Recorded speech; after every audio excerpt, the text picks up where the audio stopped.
This summer, during the biggest sporting event of the year, Peacock turns to two broadcasting legends for the Olympics coverage you can't find anywhere else. I think they mean us. With an incredible duo sure to take home the comedy gold. Olympic Highlights with Kevin Hart and Kenan Thompson. New episodes Monday, Wednesday, and Friday. Only on Peacock.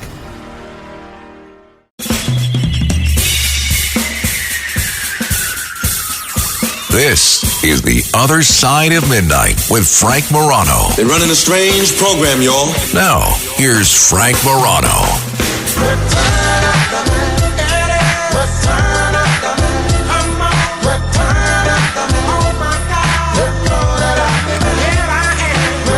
And good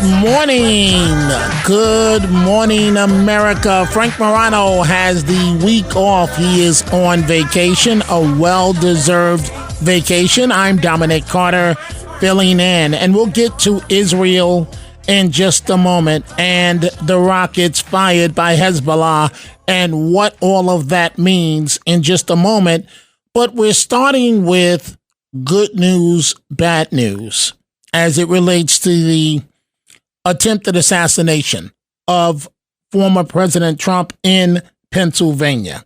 So the good news is one of the men critically wounded at Trump's deadly campaign rally in Butler, Pennsylvania earlier this month has been released from the hospital, a 74-year-old man, but still has a long road to recovery, his family said Sunday.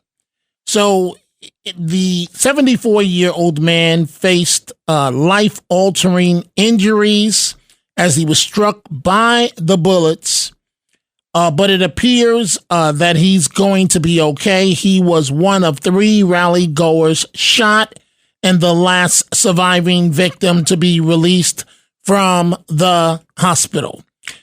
The bad news, and this is a report based on the New York Times this morning. I am not a conspiracy guy. I am really not. I hate to say but I don't know, folks. Newly surfaced texts, this is the New York Times reporting this morning, show that the Trump rally gunman was on authorities' radar more than 90 minutes before the shooting.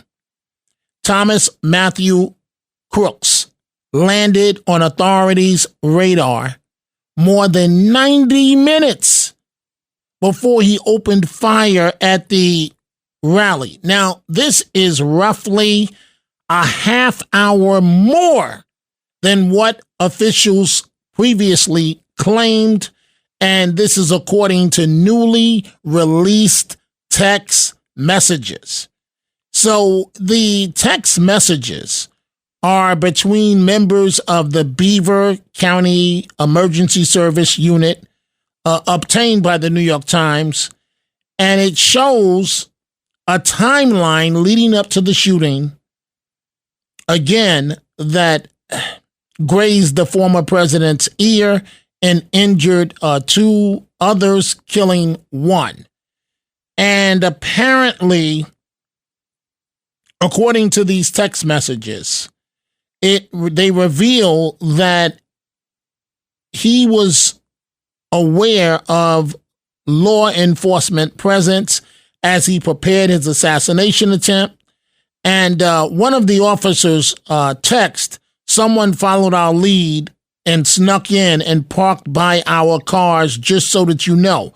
This is from a counter sniper, and is texting a colleague as he headed out around 4:26 p.m. "I'm just letting you know because you will see me go out with my rifle and put it in my car, so he knows you guys are up there sitting to the direct right on a picnic table about 50 yards from the exit." And he's writing of the suspicious person who turned out to be the actual shooter. Let's go ahead and open up the phone lines. The other side of midnight, Dominic Carter here with you, 646-720-0635. The presidential race, coming to that in just 1 second, in which Trump's running mate, Ohio Senator J.D. Vance, on the attack against Kamala Harris, questioning, how dare you question me? What have you ever done for this country? We'll get to that in just 1 second. And a bit later, we'll talk about the Olympics a little bit. But again, I'd like to repeat the good news that we started with before we get to the presidential race. One of the men critically wounded at Trump's rally, a 74-year-old man, has been released from the hospital. Still a long road to recovery, but at least he's home. Suffered life-altering injuries, but from the July 13th event. But the man appears to be well enough to go home, and it looks like he may, emphasis may, be okay.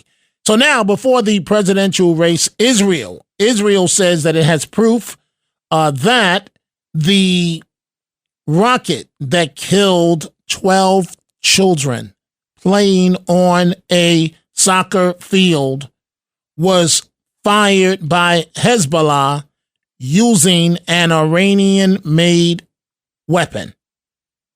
And U.S. officials agreeing to this as well, that the terrorists are behind the attack. 646-720-0635. I want you to listen, folks, the gravity of the situation, to an Israeli Defense Forces statement. This was right after the rockets hit, and this was the official Israeli response. This evening, the Hezbollah terrorist organization in Lebanon fired a rocket at children playing soccer in a soccer field in Majd al-Shams in northern Israel. Hezbollah then lied to the whole world and claimed they did not carry out this attack. This is a lie. We can confirm that Hezbollah murdered 10 children in this brutal attack and injured more than 20 were injured in this brutal attack. All were aged between 10 to 20 years old. Our thoughts are with the families of the victims, and our thoughts are also with the wounded that we embrace and hope for they to come well soon. This is the Druze community in Israel. These are Israeli citizens. We hug the Druze community. She's part of Israel. We will defend the citizens of Israel and also the Druze community. Israel claiming it has proof. It has proof of who fired this rocket in terms of the organization, even though they initially denied it, killing some 12 kids playing on a soccer field. A horrible situation. We have to only hope that it doesn't escalate any further, and all indications are that it will. The presidential race, each side is on the attack. On the attack, and it's happening early. So Trump's running mate, Ohio Senator J.D. Vance, is ripping the apparent top of the Democratic ticket for questioning his loyalty to the U.S., declaring to Vice President Kamala Harris, "What have you done?" If you want to run for president, you've got to make your case to voters. You make your case to voters. That's what President Trump did, even though he would have already been the president. And even though he was by far the most popular person in the Republican Party, he ran for the Republican presidential nomination. He faced some good competition, and he made his case to voters. The idea of selecting the Democrat Party's nominee because George Soros and Barack Obama and a couple of elite Democrats got in a smoke-filled room and decided to throw Joe Biden overboard. That is not how it works. That is a threat to democracy, not the Republican Party, which is fighting for democracy every single day. We are taking your telephone calls here on the other side of midnight, 646-720-0635. Let's go to Jay in Cincinnati, Ohio. Good morning, Jay. Welcome to the other side of midnight. Great show, Dominic. You're doing a fine job. Speaking of presidents overeating, how about President Taft from Cincinnati? I heard he had a special bathtub made just for him. Okay, so what's your point here, Jay? What are you trying to tell me? I'm saying there's a lot of presidents that are overeating and are basically lazy old guys. Okay, but what does that have to do with anything, Jay? What we're talking about? What does that have to do with anything here? Okay, and J.D. Vance, I'm calling from the Deep Rust Belt. Okay. And I noticed the New York Times had an article on J.D. Vance's wife. They said that she was not a painted lady like the rest of Trump's women that are behind him. The ones that are all made up because she's not from that society. She's from a different society. Oh, okay, Jay, what's the point? You got to get to the point. You're all over the place. What's your point? Okay. Just want to make a call from the Rust Belt in Ohio. That's all. Okay, fair enough, Jay. Thank you for the call. So we are looking at the debate over the debate. The debate over the debate. Kamala Harris, the vice president, says she's ready to go, ready to debate Trump. And Trump's team says, wait a minute. And on this one, the Trump team is correct.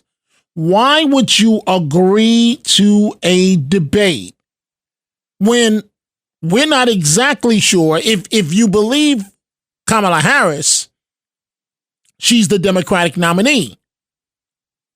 The coronation is underway, but there's no proof that she is the nominee until the convention is held. Take a listen to this, folks. Moments before we came on air, a newly released statement from the Trump campaign came out where they are hedging on the debates altogether, backing out of them for the time being, with Trump's spokesperson saying, and I'm quoting now from the new statement, general election debate details cannot be finalized until Democrats formally decide on their nominee. The Trump campaign implying, with no evidence, that Democrats could change their mind again on Kamala Harris as the vice president, even though Biden was not officially the Democratic nominee at the last debate. And so that's a CNN report. And look at the position that the Trump folks are in. Yes, they agreed to a second debate, right? I believe it's September 10th. That was the date that was scheduled. But have the times turned, meaning that Biden is no longer in the picture at all. We're taking your telephone calls this morning here on the other side of midnight, 646-720-0635. Let's go to Sam, line 1. Good morning, Sam. What's on your mind?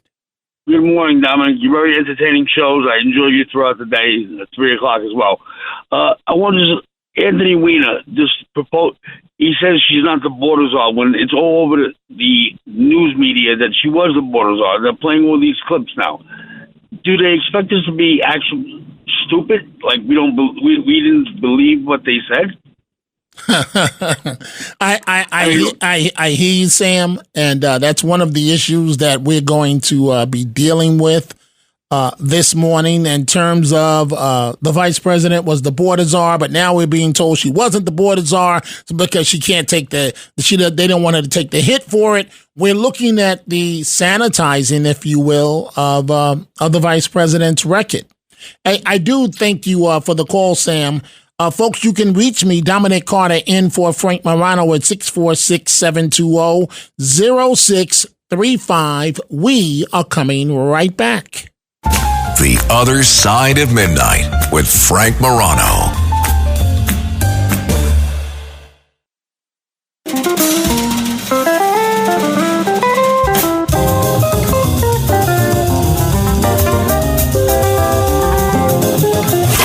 It's The Other Side of Midnight with Frank Morano.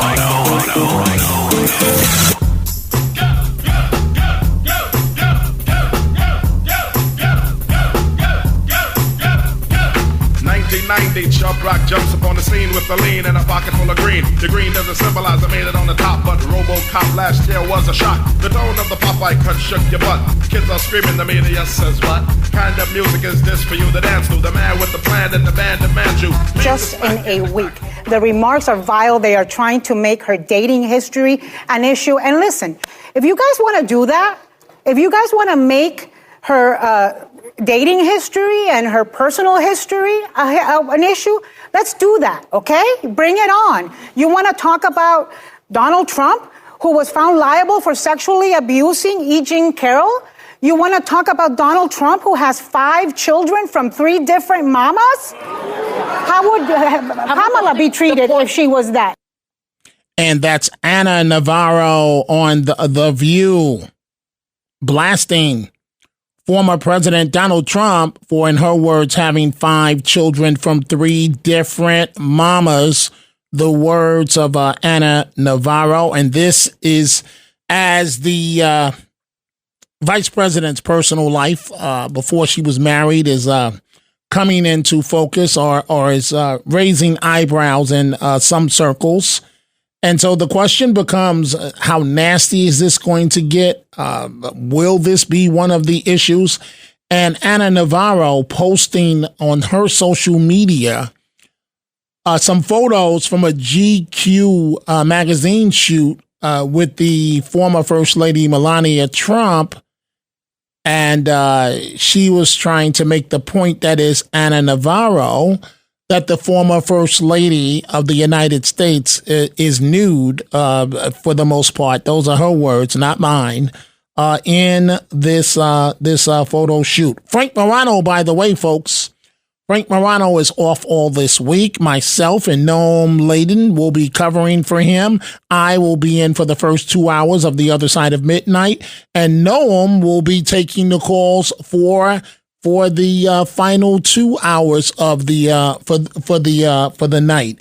And so what I do want you folks to hear is, if you believe the sentiment of some, well, let me just state this. Let's backtrack. Let's just backtrack.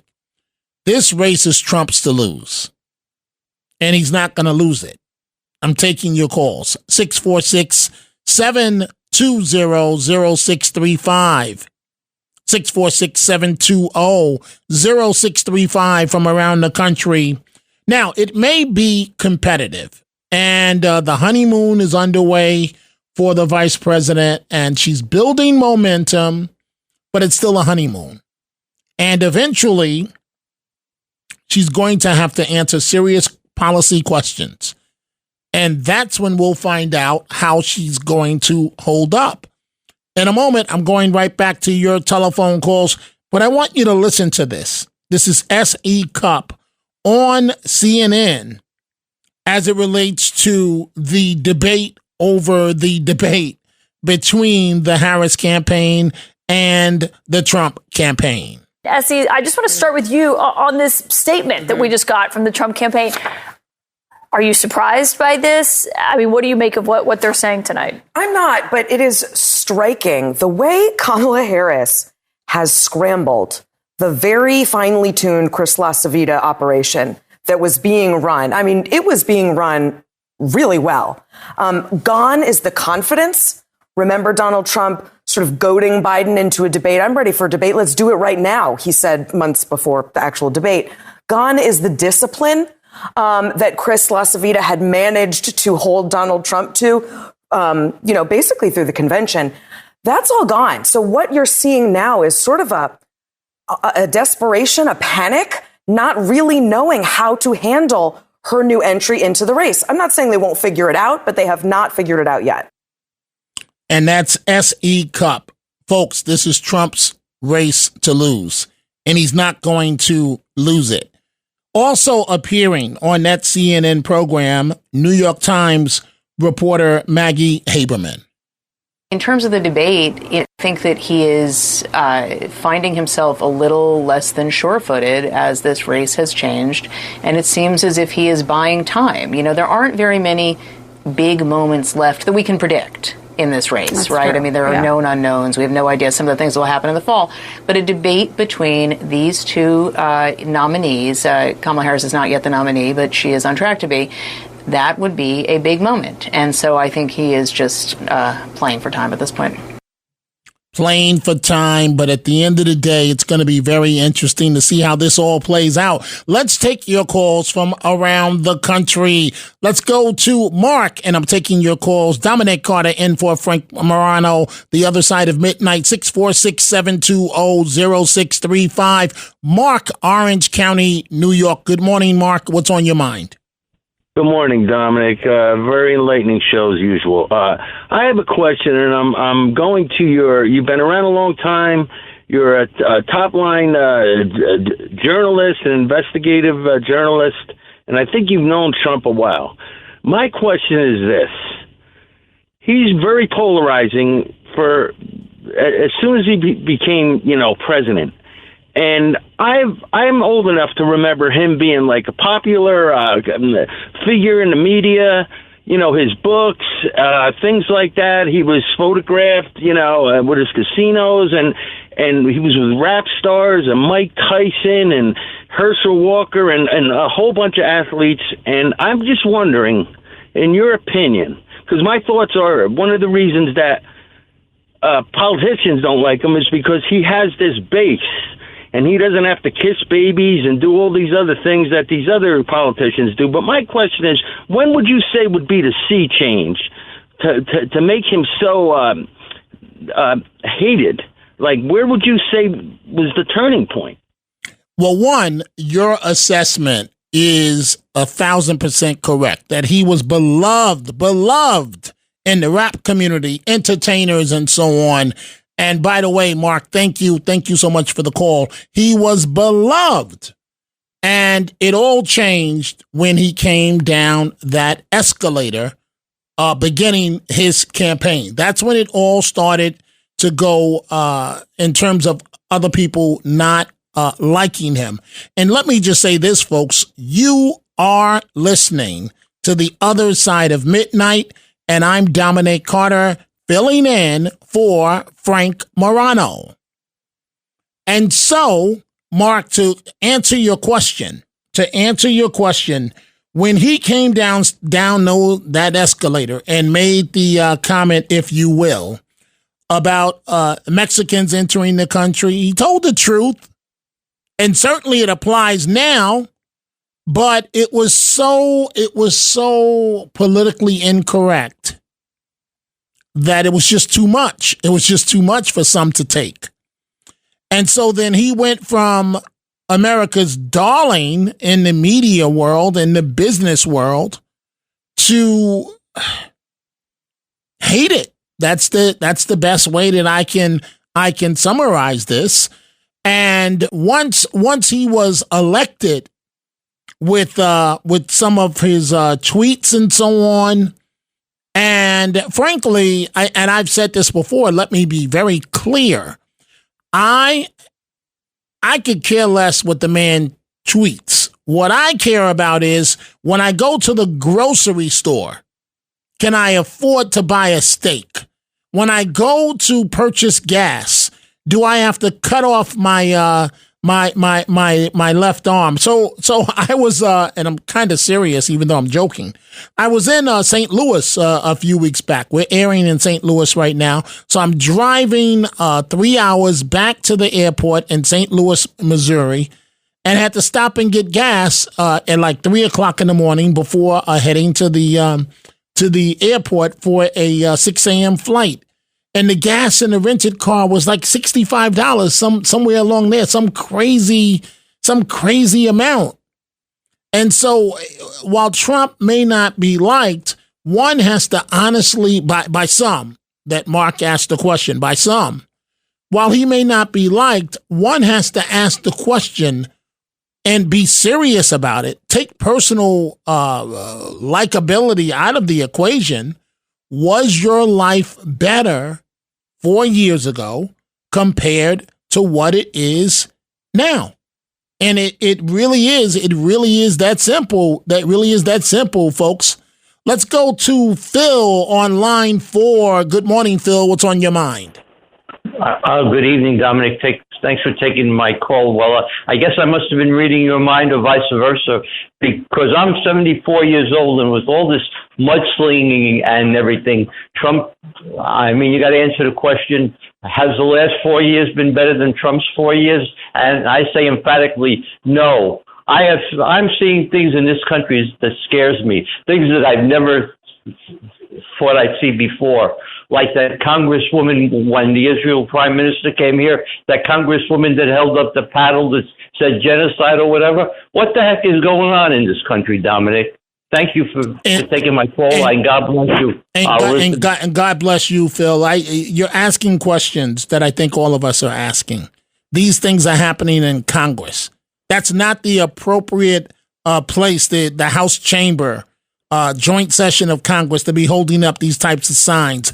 But when you elect members of the squad, right, you pay for what you get.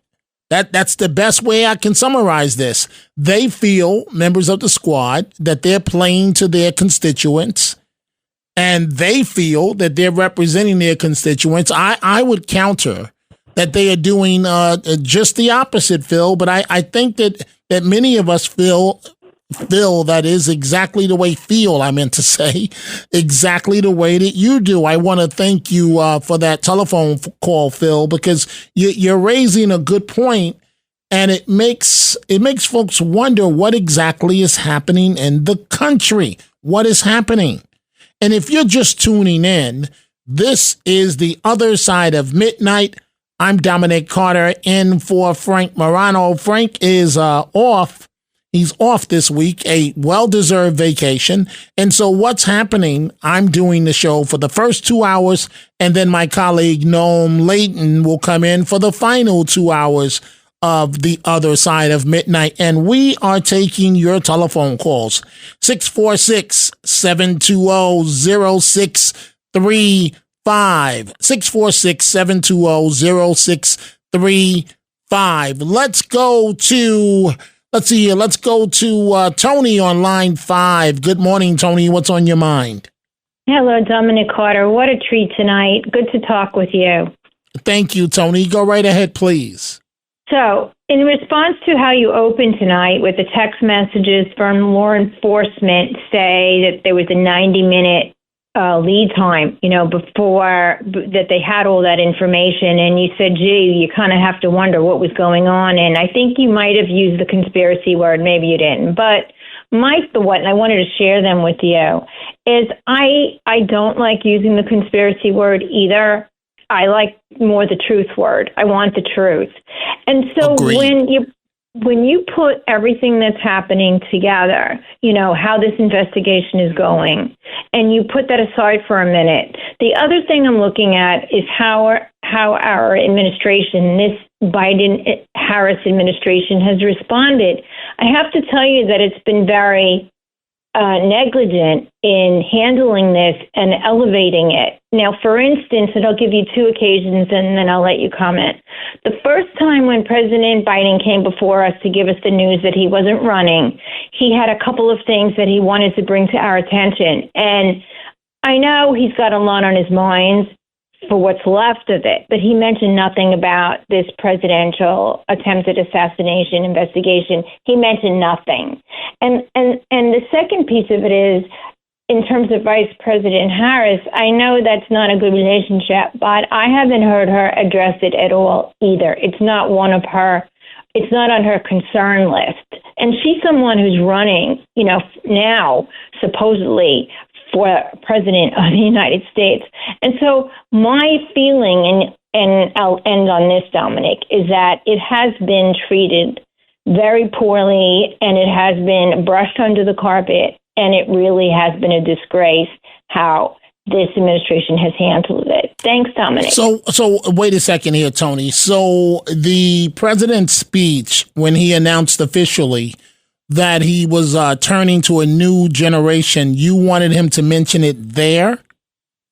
he was saying that, a lot of things that he's working on, he will continue to work on. He wants to finish things. He did have a little sentence about that, Dominic. I know it wasn't about that. He had things that he said he was working on. I can't name them. But he said he wants to see that the things that he's put in, that he wants to put in place will get done. And he named a couple, I think.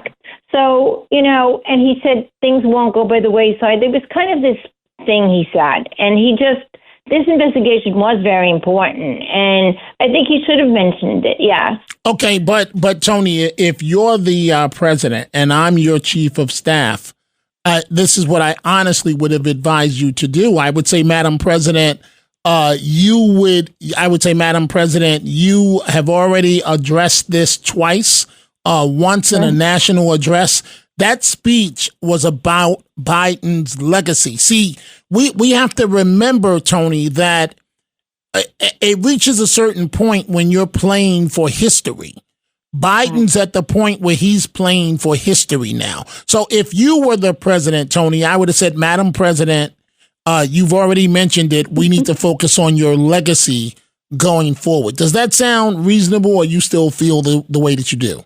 No, I agree. I just feel like now we're hearing crickets just across the board. That's all. Maybe that wasn't the moment. I feel like we're not really hearing from him anymore, Dominic. And I feel like, between him and Harris on this topic, we're just not hearing anything. Maybe well, that's the fact of the matter is, for lack of a better term, President Biden is a lame duck right now. He's a lame duck. Right. And if you notice, Kamala Harris, she didn't have anything to say about anything. No. The moment this happened, the moment that the some call it a coup, some say it's a transition of power. The moment that the party pushed President Biden out, declaring that he couldn't win. And so my contention, and thank you for the call, Tony, always great chatting with you. My contention, folks, is that Kamala Harris is going to shake this up. She's going to shake it up, but we're in the honeymoon period where right now she can do no wrong. We'll see what happens. We're a little under 100 days left in this race. We will see what happens going forward. Can she keep the momentum? No, she can't. She can't. Let's continue with your calls. Jerry in New Jersey. Good morning, Jerry. You are on the other side of midnight.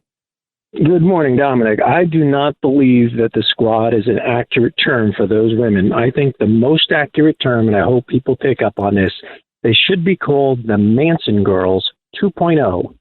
And I'll tell you why. They hate police. We know they hate Jews. We know they hate anything that has to do with government. They are anarchist. And they are communal type of people. They like the commune. That all fits the Manson clan type of people. And they're even pro-drugs. So they really should be called the Manson Girls. And that's what I think would be an accurate term for them. Well, if you listen to them, they are representing the wants of their constituents, Jerry. But as I say, certainly like with AOC, for example, she represents the poorest congressional district in America. What have you done for me lately? What are you doing for your constituents? I'll tell you what she did. She absolutely finished off a bunch of jobs that could have came into that area that pay a lot better than what's probably available there for those people locally. Amazon. Absolutely. Would you get paid more at Amazon than you would at many of the jobs that these people must go to because they can't get too far away from where they live due to transportation issues, probably, mostly, Well, so, I'm going to let you finish, Jerry. I hear you. I really do, because I thought it was one of the dumbest things that an elected official could do. Those jobs went to Virginia, right? You should have been begging Amazon. They were talking about, the tax, the tax breaks they're going to get and so on. Amazon, as we know, Jerry, the jobs, the plant was going right next to a large housing project in Long Island City. Amazon had guaranteed X amount of jobs for people that live in the housing projects. That was a win-win. when the squad and AOC got a hold of this, what's up is down, what's left is right. There went the jobs. In any other community in America, certainly any other community within the sound of my voice would welcome those jobs, but not AOC and the squad. Jerry, you have the final word before I move on. Well, the thing is, their Green Deal is going to kill everyone's prosperity, including the entire world, if it keeps spreading like it is. That's a warning. We are going to be all impoverished.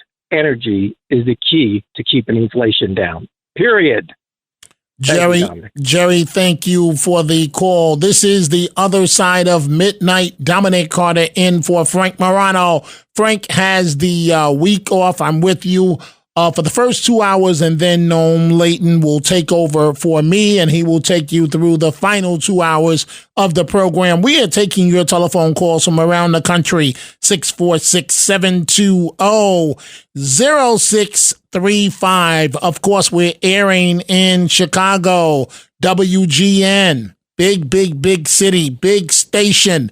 And, of course, the Democrats are headed there for their convention. We'd like to hear from you folks in Chicago or St. Louis or Pennsylvania, anywhere, upstate New York, New York City, any big city, any place in the country where you are listening to us from right now. 646-720-0635. Wanda, line 3. Good morning, Wanda, and welcome to the other side of midnight. Wanda, please don't pay attention. Okay, let's let Wanda know. Let's get off.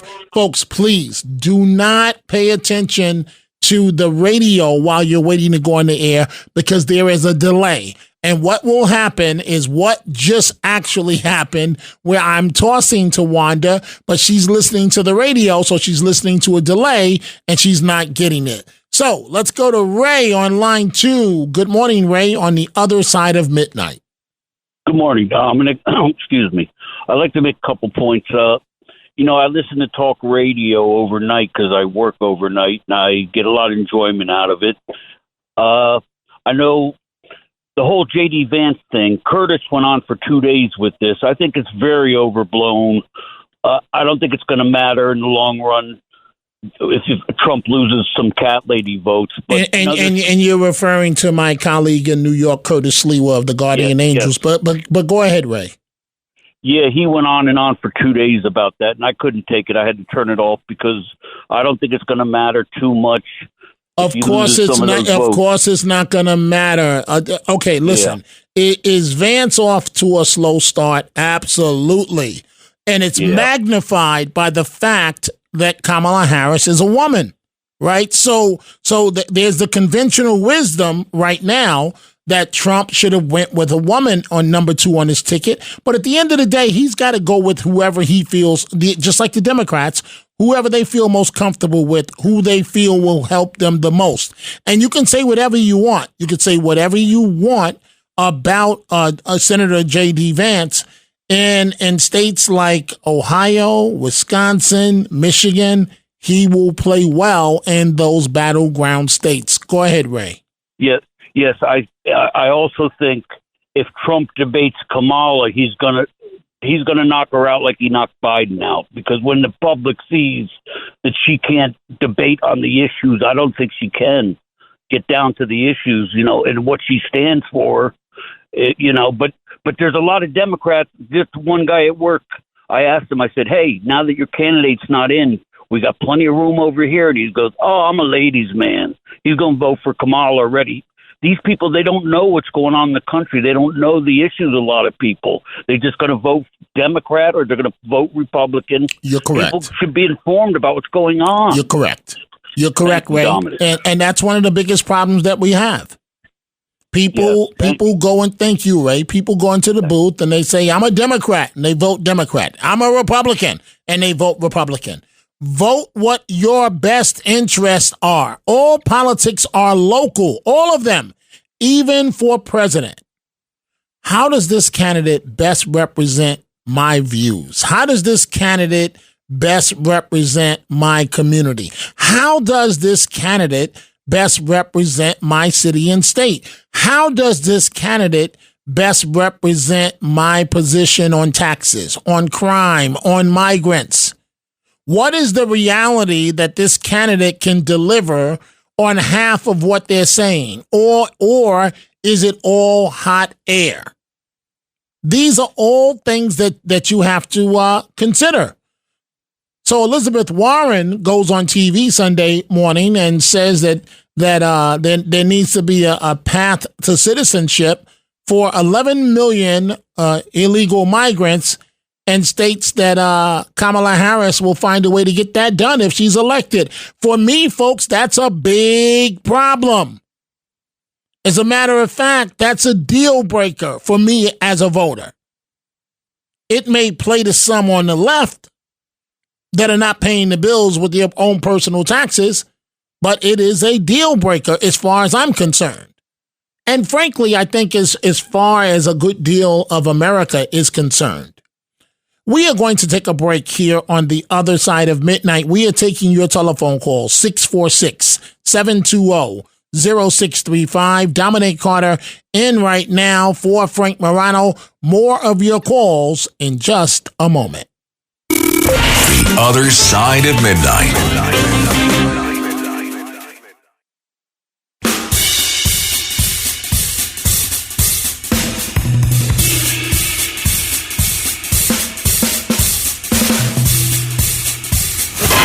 It's The Other Side of Midnight with Frank Morano.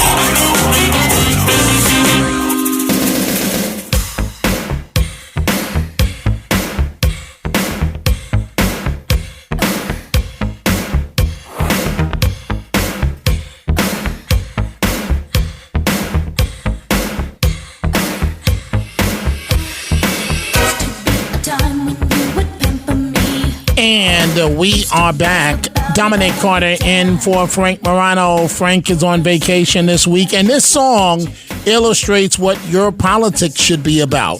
What have you done for me lately? I'm serious, folks.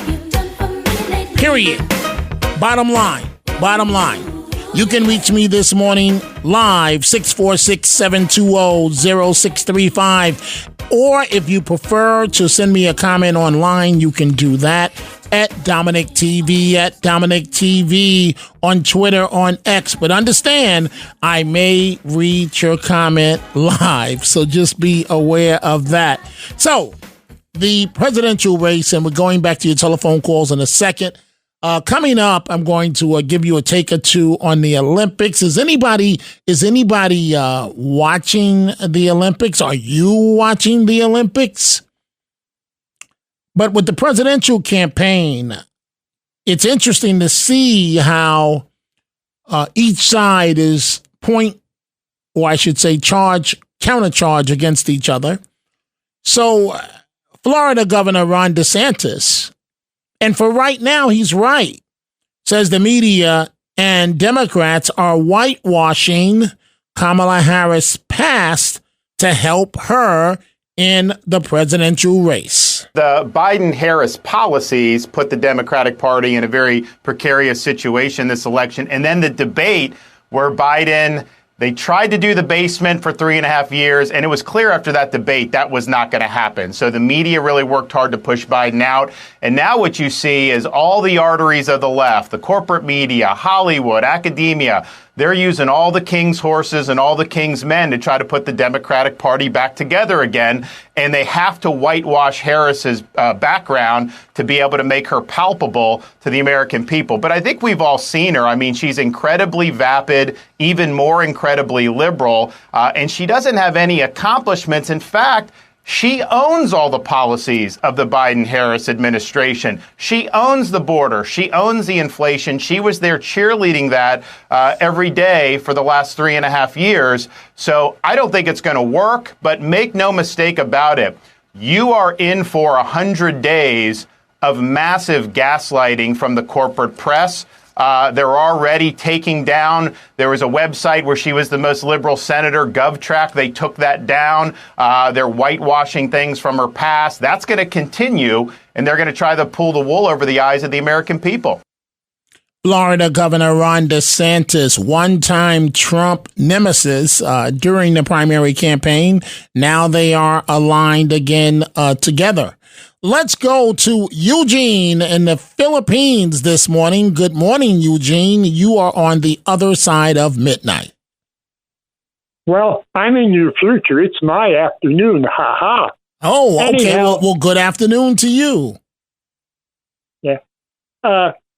Most people know I think I am a former New Yorker, but as far as Kamala Harris is concerned, it's really easy to tell if she's telling a lie. You need only watch to see if her lips are moving. Okay, so what are you basing that on, Eugene? Well, things that she's projecting out there, but when you go back and check reality, the different positions she was in, they're not even remotely close to the same. I hear you, Eugene, and I think that's what Florida Governor Ron DeSantis, that's the point that he's trying to make. I'm just curious. So you're in the Philippines right now? Yes, sir, I sure am. Okay, so how's the race being portrayed in the media in the Philippines? What type of coverage, what type of outlets do you have there? Well, there's a little coverage, not a whole lot. That's why I keep up with things myself personally. But there are, well, more than, let's see, I think 140,000 Americans that reside here part of the year. Wow. Okay, so when you say there's a little bit of coverage, what, from American networks or from where?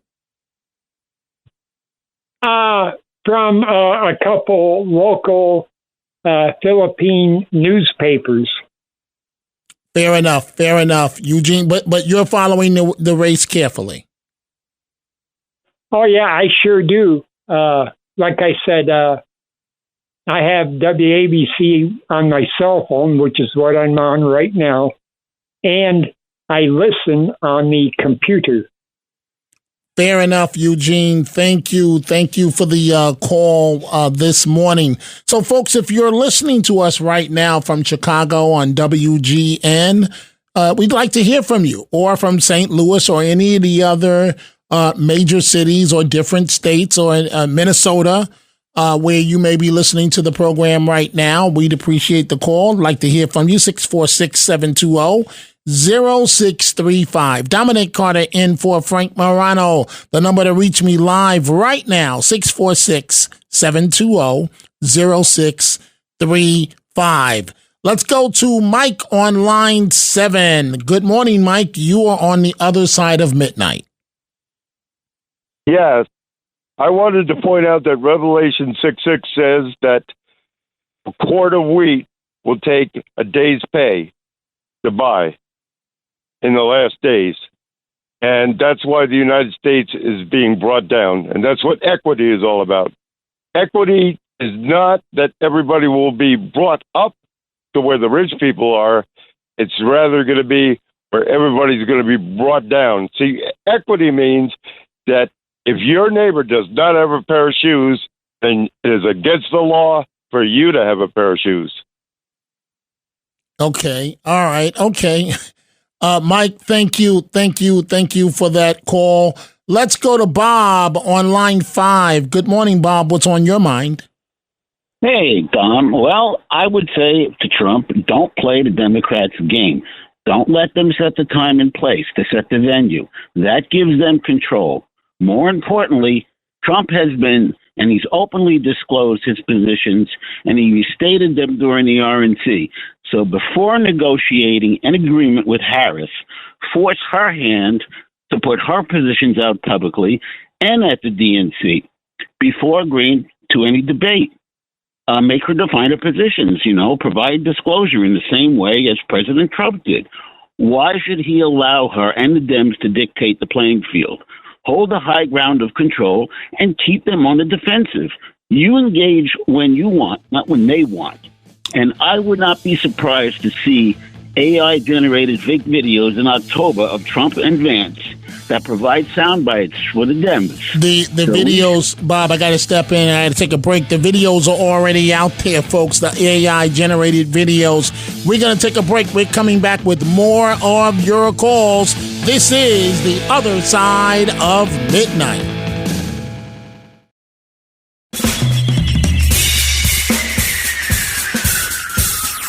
This is The Other Side of Midnight with Frank Morano. They're running a strange program, y'all. Now, here's Frank Morano.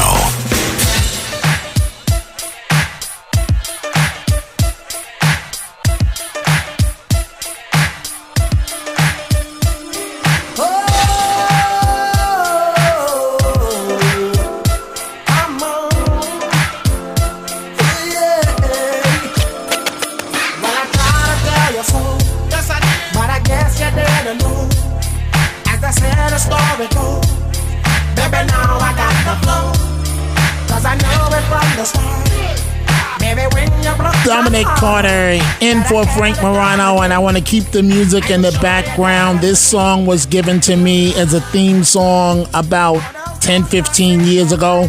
Curtis Lewa by Curtis Lewa in New York. And now it's in all these national commercials. Yes, Curtis Lewa, he gave it to me. And the best part is coming up the chorus here. You'll all know it, folks.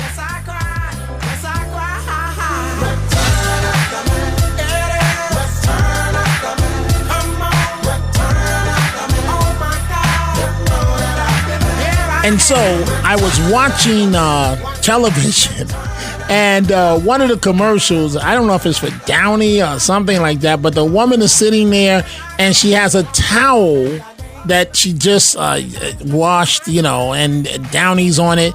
And every time she puts the towel up on her face, this song comes on. And then her husband walks in the room, and she's engaging in all these motions with the towel, and he says something like, "Can I have one of those towels?" But this song was given to me years and years ago. So we're dealing with a lot this morning. Dominic Carter here with you in for Frank Morano on the other side of midnight. So the Olympics, what I'm trying to figure out, is anybody watching the Olympics? Does anybody watch the Olympics? Is it interesting? Is it boring? To be honest with you folks, don't hold this against me, because I was recently in Milwaukee at the RNC. And I saw the baseball stadium, in St. Louis, but the RNC in Milwaukee, pass by it every time going to the hotel. Nice stadiums, and in St. Louis. And don't forget the Chicago Cubs and so on, and all the different cities. But I can't watch baseball anymore. It's too long. I grew up watching baseball, but I can't do it anymore. So they have a pitch clock. Now I understand, there we go. Batting number one, Derek Jeter. Number two, Derek Jeter. See, you can tell my bias, right? The Yankees, right? The Yankees or the Mets, and neither team is doing that hot right now. But it's just I can't. Baseball, it's just, I'll watch a football game. I may watch a little bit of the NBA. I may watch a little bit of hockey. And don't we all watch hockey for the same reason, folks? When are they going to explode? And referee gets between them. And anyway, so the Olympics. Before I get back, we see all of your calls. Oh boy, from around the country, from Chicago to Detroit to New York, all over. We're going to get to those calls in just 1 second. I promise you. But the Olympics. So one, you don't want to be this broadcaster. Bob Ballard removed from Eurosport's Olympic coverage after sexist comments about Australia's swimmers. So he was swiftly removed, literally. A microphone, the hot mics will get you every time. picked up a sexist comment. I'm not going to repeat the comment that he made at Saturday's swim relay after Australia's team won gold in the 4x100 meter freestyle relay. He could be heard saying, when the women are just finishing up, you know what women are like. And then he makes a comment about their makeup, and he lost his job for that. And so the clip quickly went viral, and he was not back in the booth and when the swimming resumed on Sunday. So that's one story out of the Olympics. The other one, Kevin Durant in basketball powers Team USA to an Olympics opening win over Serbia. Let's see here. Also, Simone Biles. She limped off the floor with possible injuries, then powered through to nail a routine. So she's back on the Olympic stage 3 years after withdrawing from most of her events at the Tokyo Games. And, she's beginning her quest for gold in Paris. One of the other stories I'm following is who's not there, who's not in Paris, and that is with the women's basketball team. And Caitlin Clark deserves to be on the team. That young lady can ball. What's going against her? 2 things. 3 things. Jealousy. She's white in a predominantly of color league, and she's straight. When predominantly, I think it's fair to say a good deal of the WNBA members are gay. And so Dawn Staley, a member of the selection committee, right? And I want you folks to listen to this. She was asked because Caitlin Clark did not make the Olympic team. And in a moment, I'm going to Allen in Detroit. And it says here on my screen that he's a Black Republican veteran and he wants to comment on Kamala. We'll do that. Then we'll go to Diane in Chicago. And she says that Trump should regret selecting J.D. Vance. We'll get to those calls in just a second, plus many other calls. But I want you to listen to this. Dawn Staley, I believe that's how she pronounces her name. She's on the team selection committee, and she says that if they had to do it all over again, Caitlin Clark would be on the Olympic team. There's so much conversation about women's basketball. The run you at South Carolina had to the national championship, a perfect season. Obviously, Caitlin Clark. And there was so much conversation on should Caitlin be on the U.S. women's national team. You were part of the selection group. Mm-hmm. Give me your read on that now that we've got a little bit of time and we can get into some clear air to see what happened. Right. When as a committee member, you're charged with putting together best team of players, the best talent. Caitlin is just a rookie in the WNBA. Wasn't playing bad, but wasn't playing like she's playing now. If we had to do it all over again, the way that she's playing, she would be in really high consideration of making the team because she is playing head and shoulders above a lot of people, shooting the ball extremely well. I mean, she is an elite passer. She's just got a great basketball IQ, and she's a little more seasoned in the pro game. In a couple of months. Yeah, in a couple of months than she was 2 months ago. That's great perspective to add there. And so she should be on that team. I want to hear from you folks from around the country. Your take on Caitlin Clark. I don't understand why they're hating on her. She sells out arenas all over the country. She's made the entire sport of women's basketball mainstream. She is the real deal. Let's go back to the general calls about the presidential campaign. I mentioned Alan in Detroit. Good morning to you, Alan. You are on the other side of midnight. Yes, sir. Good morning to you. I've listened to you for about a year since I've been on midnight shift. First of all, I want to say I remember President Trump's first term. It reminded me of Reagan. I was in the service during the Reagan years, and it just reminded me so much of Reagan, the good things that happened. And then when Biden and Kamala came in, I could see contrast to what's happened. And so where I'm at, I hear a lot of young black men and women saying why they want to go to Kamala. And only thing I can figure out is it's generational. people listen, and it's peer pressure. People listen to other people because of peer pressure. Yes. And because they don't want to look weird, like that one lady on the news, I forgot her name, said you'll look weird if you vote for Trump. They don't want to look that way. So unfortunately, I think a lot of them will vote for Kamala because of that. And that kind of hurts me because I forgot what the rapper's name is who say, like Trump, he was right. A lot of black people are taught to vote Democratic. And a long time ago, a minister said, bet on black no matter what. I'm not going to do that. If a person who's black crazy or something like that, I'm not going to bet on them. So I'm curious, Alan, you're right about the generational votes, but so you say you're an African-American Republican. Why is that?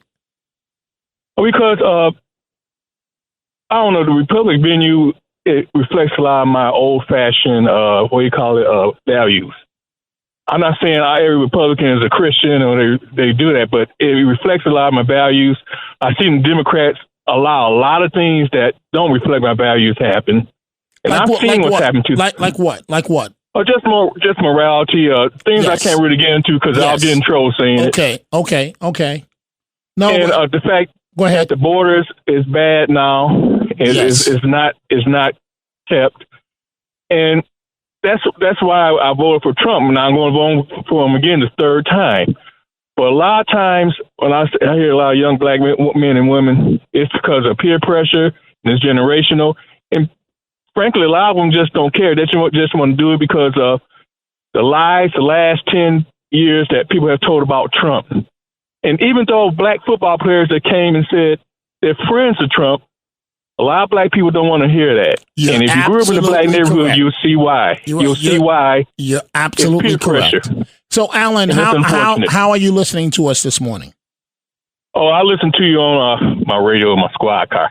Oh, okay. So what station is that?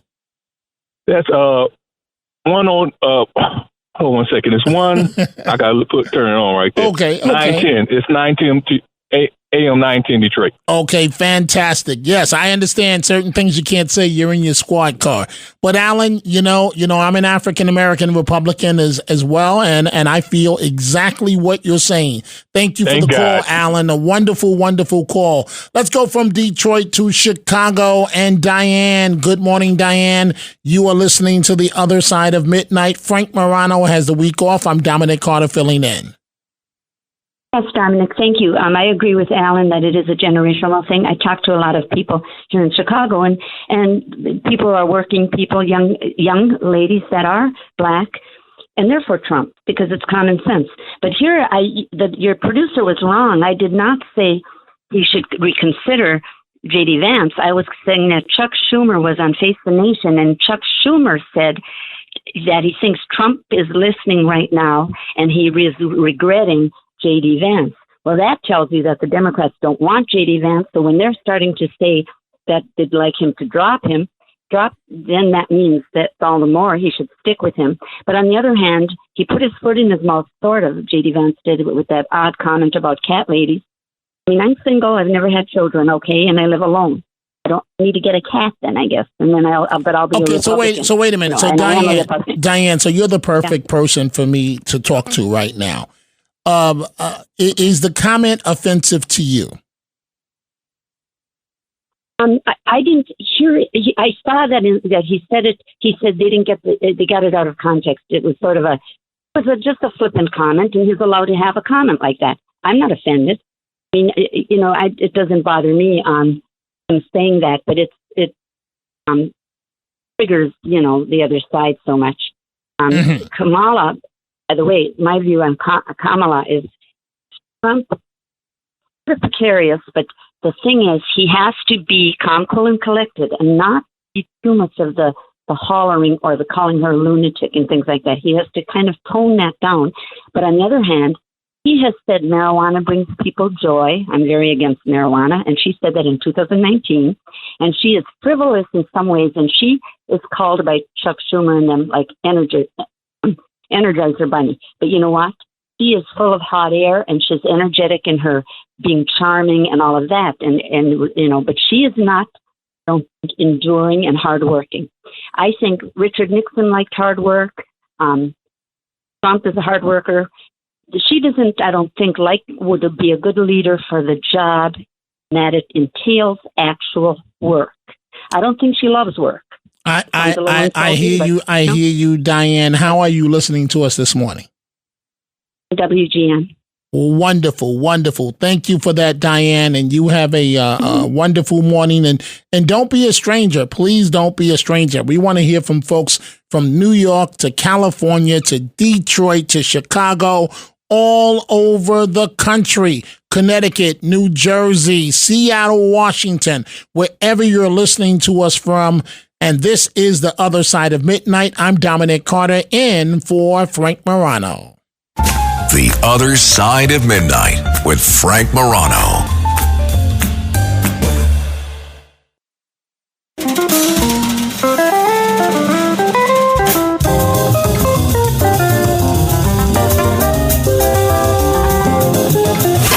It's The Other Side of Midnight with Frank Morano.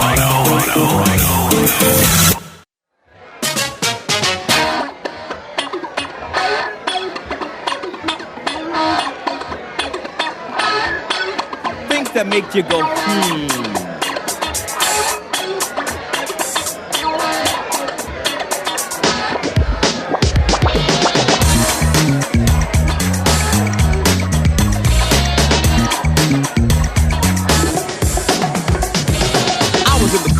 sitting by the fireplace, drinking cocoa on the bearskin rug. Doorbell rang, who could it be? Thought to myself, then started to shrug. Got to the door, ding dong, who is it? My girl's best friend had paid me a visit. Fly as can be, tight dress and all. She knew that I was faithful and really didn't have to go. I tried to chill, she made the move. Now I know my girlfriend wouldn't approve. I didn't realize my girl was setting me up. Yo, my girlfriend didn't trust me, no. Yeah, but she lost control, I wouldn't take the bait. I said, chill, baby, baby, chill, baby, baby, wait. My girl bust in, caught us creating the boom. She said, girlfriend, things that make you go, things that make you go, things that make you go, yeah. It is my intention to go out and earn this nomination and to win.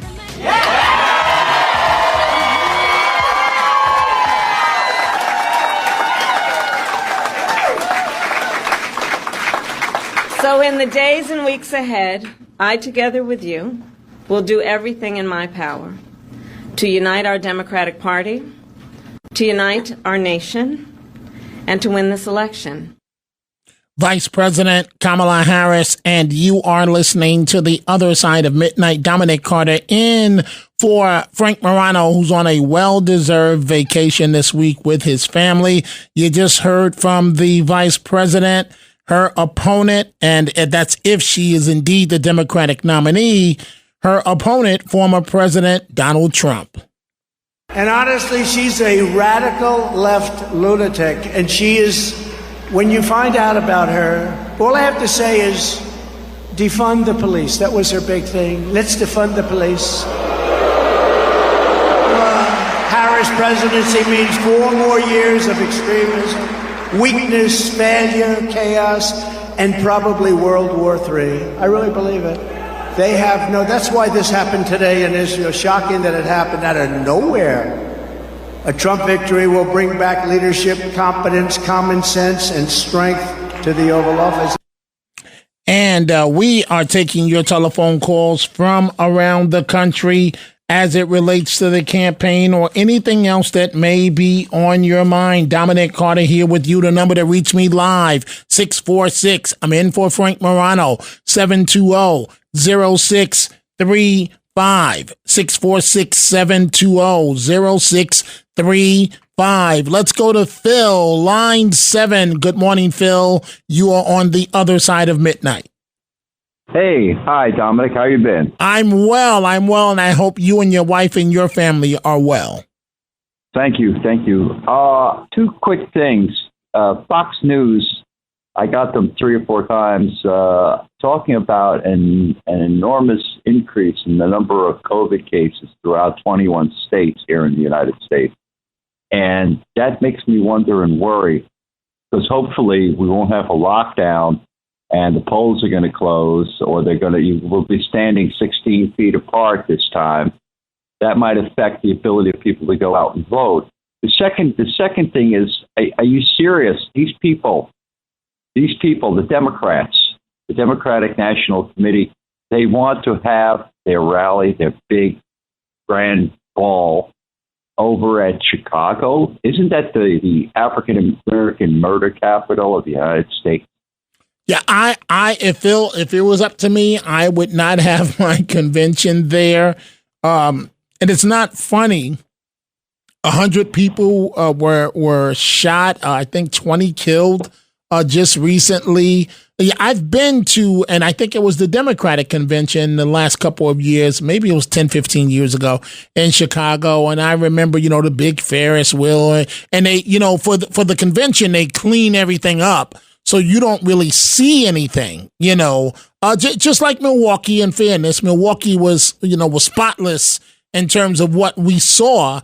But yeah, I agree with you, Phil. I would not have chosen, and I believe that's your position, I would not have chosen Chicago. Where would you have gone if you were the Democrats? There are about 15 or 20 major cities that are pretty safe and, racially balanced. I hate to use that term, but would be better served, because in Chicago, I can't imagine how the typical voter is going to look at her and say, this lady's coming out of nowhere and says she's going to cure all my ills. Well, what about the guy down the block that killed 2 people and the woman next door to me that got raped? I mean, and it's all upon the African American community. What possibly can Kamala Harris do for the African American community if her record on the border says what she's capable of? We're in deep, deep trouble. And don't get me wrong, to you folks that are listening to us in Chicago right now, I love your city, I really do. But it's just that the name of the game is to win this presidential race.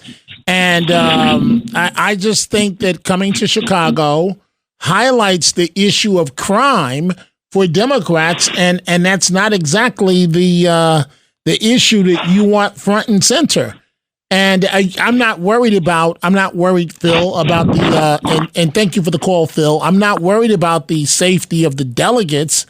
Because when we went to Milwaukee just recently, that's only an hour 20, hour 30 from Chicago. Many of us flew through Chicago to get to Milwaukee. And folks, you are listening to The Other Side of Midnight, and I'm Dominic Carter, filling in for Frank Morano. So the bottom line, I love Chicago. I've been there several times. Listen, I look at it this way. To most places I've been to in the Midwest, you fly to Chicago. I like direct flights.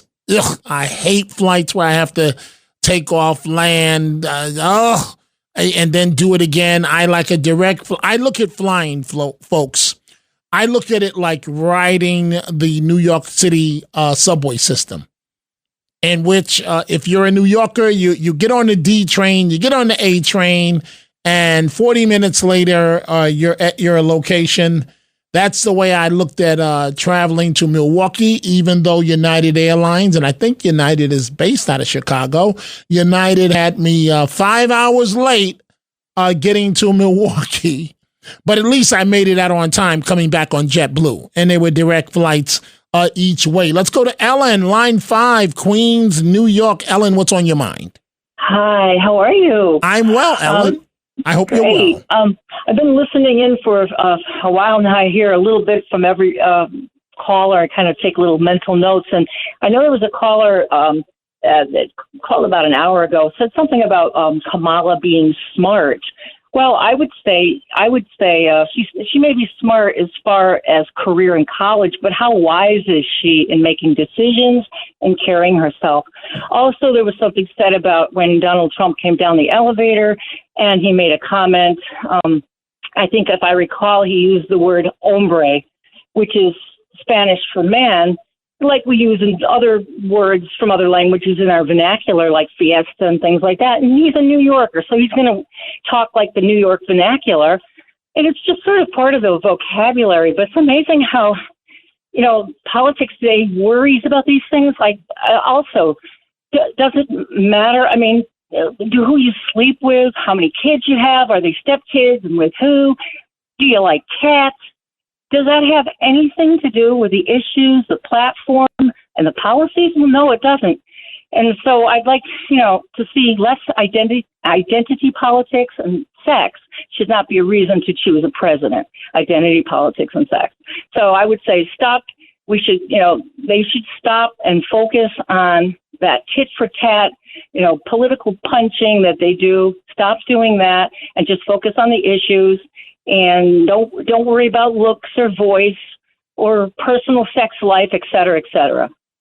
Fair enough, Ellen, but at the end of the day, each camp is looking for a leg up, any possibility that they can get an advantage to manipulate, to put them in a favorable way. They will use. And so you say personal lives, no, focus on the issues. But you know what, Ellen, before I let you go, that's what the American people say. But that's not what sells. What sells is scandal and sex. I don't think it. Right now we're in bad shape, and that's why I would like to say, let's refocus. Let's think it through. I think a few people even mentioned it, like what they worry about is prices, right. Safety. Right. These are big issues. Terrorism.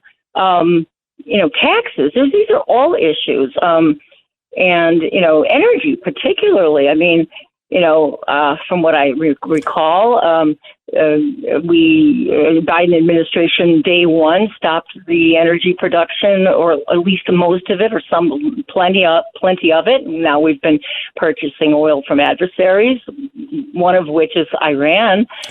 If I'm not mistaken, and now they've got enough money to wage a war. So these are the real issues, not who slept with who, when, and how many mamas do they have, and whatever. I mean, that was a kind of a slanderous thing to say, if you ask me. They're doing exactly what they say Trump and others are doing. They're all doing it. It's ridiculous. It's like immature. So, Ellen, we don't have time. We don't. And letting you go today, right now, at 34 minutes past the hour, who wins the election? My opinion? Yes.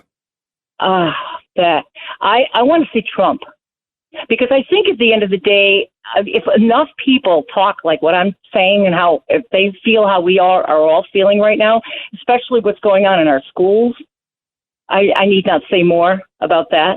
I think people know what that means. That's scary stuff, because like I think you said it a little while ago, right has become wrong and wrong has become right. Everything's upside down. I did say it. Ellen, and so I would say Trump. I would hope Trump for now. I don't know what will happen in the next couple of months. So many things can happen in even just 1 week. We've seen that. Mm-hmm. Mm-hmm. Well, thank you so much for the call, Ellen. So I'm looking at my Twitter, at my X. You can follow me at Dominic TV. You can send me a comment there at Twitter, X. And Jilliana, and I believe Jilliana is in Australia, and she says, "Hey, Dominic TV, good to hear from you. You're doing a brilliant job filling in for Frank Morano while he is on holiday with his beautiful family. Can you please tell me the number to the station? Thank you. Look after yourself. Take care. God bless. Right back at you." And the number you just asked for, the number where you can reach me right now live on the other side of midnight. Dominic Carter in for Frank Morano. Coming up at the top of the hour, Noam Laden will take over. You can reach me in the meantime at 646-720-0635. One more time, 646-720-0635. That's the number to reach us. Let's go to Mike, Queens, New York, line 5. Mike, what's on your mind? Yes. Hello, world. Hello, Dominic. Thank you very much for taking my call. Listen, real quick. I think, in my opinion, the biggest act of fraud committed lately by the Biden administration is that $280 million campaign cash swindle, in my opinion, because they waited to right at the last minute to say, oh, poor Uncle Joe can't run, and just shoveled all the money over to Kamala Harris. She was a very light fundraiser, got very little of the vote on the delegates when she ran. And, I mean, I'm not feeling sorry for the Democrat, but you had a lot of people like Gavin Newsom, Whitmer in one of the states, even like an AOC. They could have been in the race with a very competitive field of vying for presidential nomination, and they played this charade that Biden was mentally able to run for president, and they waited to the last minute. It's like, oh, well, guess what? Joe has, you're not going to run. And the other thing is, Dominic, this guy's we're going to be stuck with this guy for 6 months. He's still apparently the president of the United States. If he can't run for president, how in the heck is he going to run the country, not to mention be the world leader? Anyway, I'll take my answer off the air, and just please investigate that $280 million. I think it's a complete swindle. Thank you.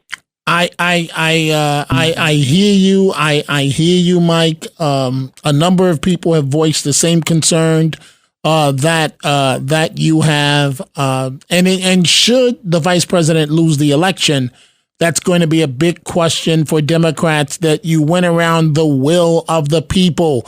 Let's go to Mark in Illinois. He's listening on WGN. Good morning to you, Mark. This is The Other Side of Midnight.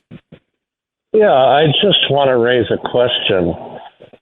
With all the support prevailing for Trump, are people forgetting that he is a convicted felon? And do we want our nation to be represented to the world in foreign policy by a convicted felon? Do people not believe that he really committed the crimes that he is said to have committed, or do they not believe that those crimes are important enough to impair his reputation as a president? Well, let me put this to you, Mark. Stay with me for a second here. So, yes. So what happens, Mark? And you're in Aurora this morning. Did I pronounce it correctly? Correct. Okay. So what? And how far is that outside of Chicago? I'm just curious. I don't know. About a little over 40 miles. Okay, about 40 miles. Okay, fair enough. So what happens? Trump is due to be sentenced in September. And as you know, The Supreme Court has said presidential immunity on a number of issues. And a lot of evidence, certainly enough evidence, was permitted in for the trial that we now know is considered presidential immunity. So the judge is going to have to take a second look at this. So what will you say, Mark? I'm just curious. You're entitled to your beliefs and your views. What will you say if the conviction is overturned? I will say that someone began to abuse presidential immunity, and I'm afraid that we'll be on our way to King Donald. So you're voting for Vice President Kamala Harris? I want to wait and hear what she has to say in the next 2 or 3 months, but I'm inclined that way. Okay, so I'm going to ask you the same question I put to another caller. If you had to predict the winner today, right now, at 40 minutes past the hour of who's going to win this race, who would you say it is?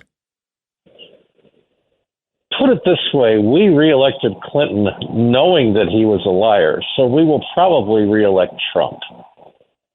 Okay. Well, I'm just cynical enough to believe that that's how things are going to turn out. Mm-hmm. Well, Mark, we really appreciate the call. Don't be a stranger. And to other folks that are listening, thanks, Mark, on WGN or radio stations around the country, or the world for that matter, that's listening to us, please give us a call, 646-720-0635. Cheryl's listening on iHeartRadio in Cincinnati. Good morning, Cheryl. This is The Other Side of Midnight. Good morning, Dominic. We've talked a couple of other times. It's good to hear you. Thanks for taking my call. I just had a couple comments. First of all, you broke my heart a few minutes ago when you said that you can't watch baseball. I'm a baseball fanatic. Really? I grew up with the Mets. That's right. You came to New Jersey recently, correct? Correct. And how did the trip go? Well, not as well as I'd like, but it went okay. You know, but I'm always glad to be home and be back with my doggies. Okay, but, so wait. So Cheryl, you can make your point. Do you like to see live? I can watch it a little bit if it's live. But if I'm there, what do you have to be there, or you could watch it on television? I can watch baseball however, wherever, whenever. Hey, Cheryl, Cheryl, if I'm watching it at home, right? If I'm watching a baseball game at home, this is what happens. 15 minutes later, that's all she wrote. The cat is on my lap. I'm sitting there for an hour. I wake up. The game is over. It's just too slow. Cheryl is too slow. No, I don't know what to say to you. It's my favorite of all sports. Of course, I don't just like any old games. I mean, I'll watch any game, but I grew up a devoted Mets fan, and when you were saying about Derek Jeter, I'm thinking number 7, Ed Kranepool. I remember Kranepool as well. Yeah. I'm trying to remember the rest of the Mets. Who else can you name? Oh, well, of course, I'm talking about, the 68, 69 Mets, Cleon Jones, That's right. Harrelson. That's right. Rusty Staub, oh, my goodness, Jerry Kuzman, Nolan Ryan. I mean, how do you get all those guys on one team? You're right. Now name 5 Yankees. From when? Whenever. Oh, okay, Mickey Mantle, Tom Tresh. That's good. Roger Maris. That's good. Maybe was Clete Boyer Yankee? I can't even remember now. But I mean, I can name a lot. You know what I like about baseball, and it's the same thing I like about Broadway. I don't like going to Broadway because in college for 2 years I was a theater major, right? So I always feel that I could have been an excellent actor on Broadway. I'm serious. I was also accepted to law school. I regret the fact that I didn't go to Syracuse Law School. I'm serious because I think when you combine my theatrics with law knowledge, with street smarts, I would have been better than Johnny Cochran. Do you know how much money, Cheryl, that would have been? And so what I do like about baseball, right? So when I do go to the game, I like to watch the women that are like watching the game. And like right before the pitch, you see them all. Like I'm referring to the days of Derek Jeter and A-Rod and so on, and how they all get into their stance right before the pitch. That's what I like. And I like when the announcer would say, and then I'm going to let you make your point, when the announcer would say, and now batting for the Yankees, Derek Jeter, number 2, Derek Jeter. And then the music and all the women go crazy because here comes Derek Jeter. Anyway, Cheryl, go ahead.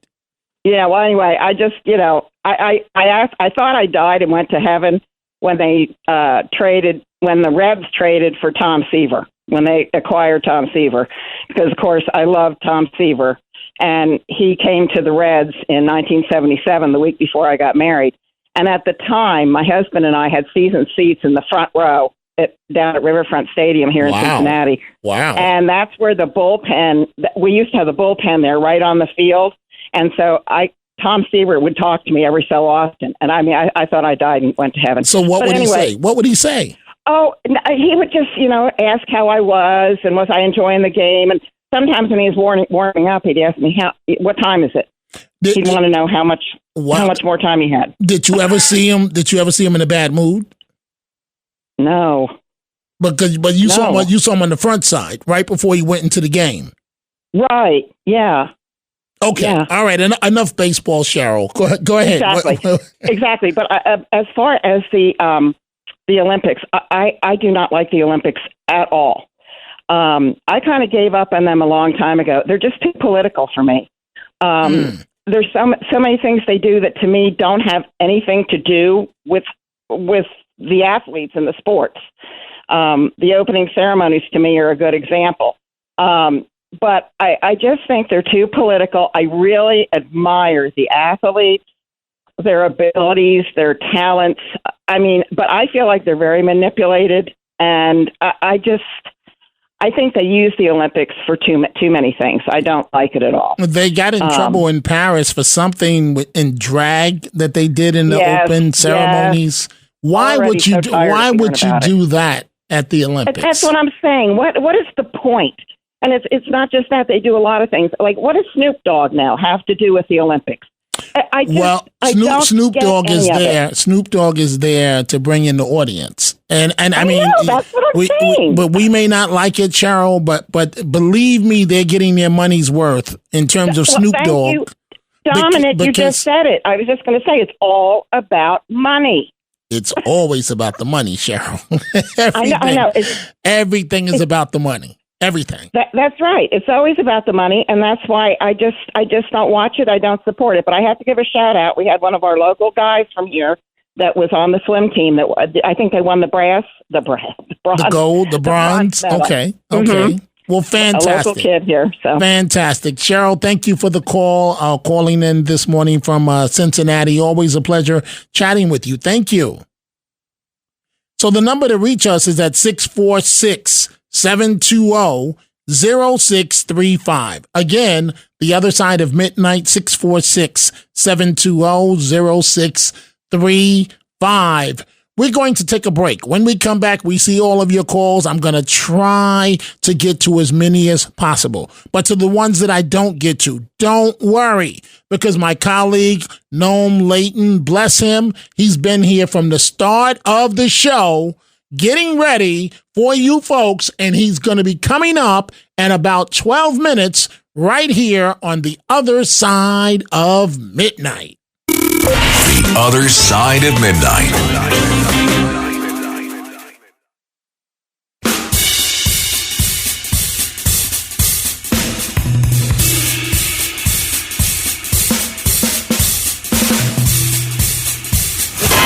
It's The Other Side of Midnight with Frank Morano.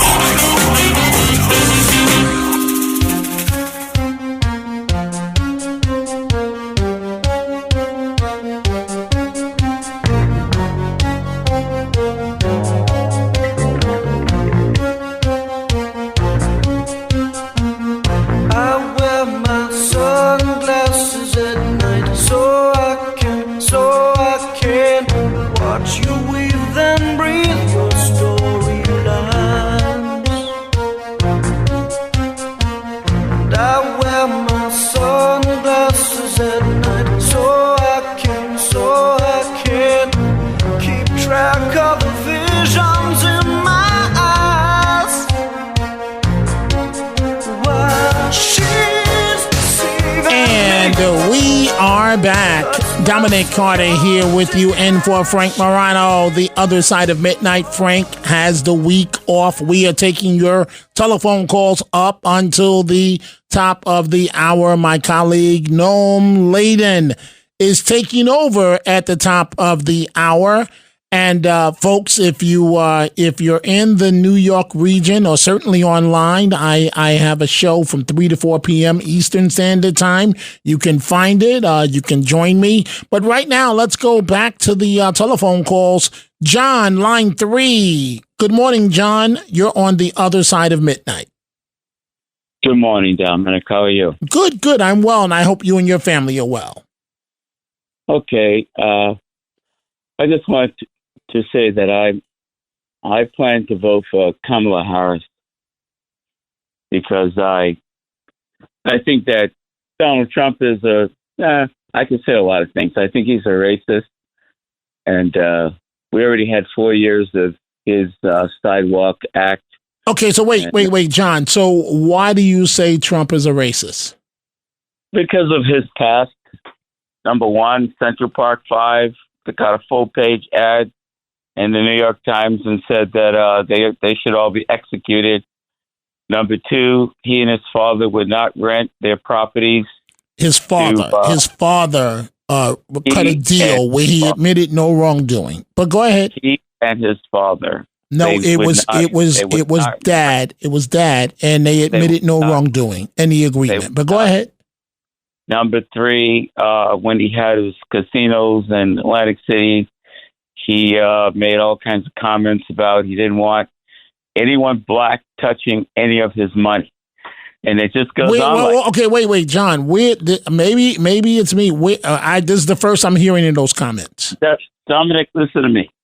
You're a highly educated person from one of the top journalism schools in the country. Yes. It's very easy to look up this information. Okay, that's why I'm saying that I haven't heard it. And I find it hard to believe because I'm going to admit something to you now, John, right?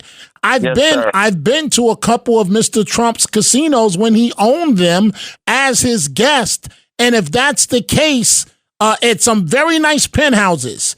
And if that's the case, why would he have an African American in that position inviting me to his casinos? Well, that is a completely separate issue. Wait, how is that separate? From handling the money. Right. Okay, fair enough. But John, I have never heard that before in my life. You cannot conflate. John, can you please focus on what I'm saying? I have never heard that before in my life. This is the first time I'm hearing of this. Well, then I'm just simply saying to you that you're a highly educated journalist. Right. All you have to do is look it up. Okay. Just look it up. You can bet your life on it. I'm going to look it up. But okay. So you feel that Trump is not the guy. So if the election were held today, who would win and why? Well, let me put it this way. I would hope that Kamala Harris. No, I didn't ask hope. I said who would win. Well, let me say. No, John, I have a lot of calls. Who would win? I'm not looking for any hedging. I need you to take a stance. You don't know. Okay. Okay. I don't know. I don't know who would win, but I really would like Kamala to win. Why? Because I think she's more than qualified to be president of the United States. Based on what? Based on the fact that you only really need 3 qualifications to be qualified. No, right. But what I'm saying is, John, based on the fact that she is probably the most qualified vice president in the last 40 or 50 years. That's ridiculous, John. Come on. That's ridiculous. Just think about it. She's the attorney general of the most populated state. That doesn't mean anything. That means that she can get elected. After Obama said she's a good-looking woman, that catapulted her into a lot. No, that has nothing to do with it. Oh, that has nothing to do with it. It was based on her policies. It's based on her character. It was based on pandering and telling people what they want to hear as far as Black Lives Matter. But, John, I respect... And so isn't that what Trump does all the time? No, not in my opinion. In my opinion, Trump has delivered, period.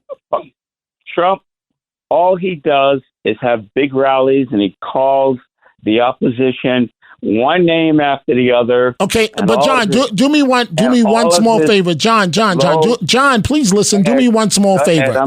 When you call, identify the real reason why you want to call. I take everybody's call. Okay, well, it says here on my screen that you wanted to talk about problems with Kamala Harris. I would have taken your call no matter what. I didn't say problems. Okay, I said I wanted to discuss Kamala Harris. Okay, fair enough. I heard you out, and I appreciate the call, John. You can reach out to us anytime you want to. Simon, line 2. Good morning. What's on your mind? Good morning, Dominic. Yes. So 2 things. Number one, we heard Senator Warren said that we have to make the migrants American. We want to give them citizenship. We all saw this coming when we have close to 14 million migrants coming in and giving them, and this was the whole modus operandi, to give them citizenship and they could win the vote, and they'll scatter them all over. So I said this a long time ago, but and now we understand why they took care of them, put them in hotels, gave them credit cards, gave them new clothing and everything else. This is wait, Simon. They can't vote in this current election. You got me lost. No, Senator Warren said today, and I think it was right. She said she wants to create a path that could be years in the making, or it could be 2, 3, but it's not right now. Who knows? We don't even know because it's not right now. There's not. We're what 99 days from the election. It's not right now. Now I don't know what's going to happen in the future, but it's not right now. And the second thing is, I think that St. Shapiro might want to be her running mate, but I don't see it happening because he's an Orthodox Jew, and also he's very pro-Israel, and she's just the opposite. I don't see them binding up together. I'm thinking about maybe Pete Buttigieg. I don't see what he really brings to the ticket. I just don't see it, Simon. But And, you know, a lot of names are tossed out there simply as trial balloons. You know, Exactly. so we will see. We will see exactly what happens. And with God's help, and the other caller called in like 3 calls before Ellen, I think she was very good. Well, fantastic, Simon. Thank you for the call. Folks, it's been my honor and for Frank Morano to be here with you, but I'm leaving you in wonderful hands. Noam Laden is going to carry you through for the next 2 hours. I will be back again tomorrow with you, taking your calls, enjoying your calls from all over the country.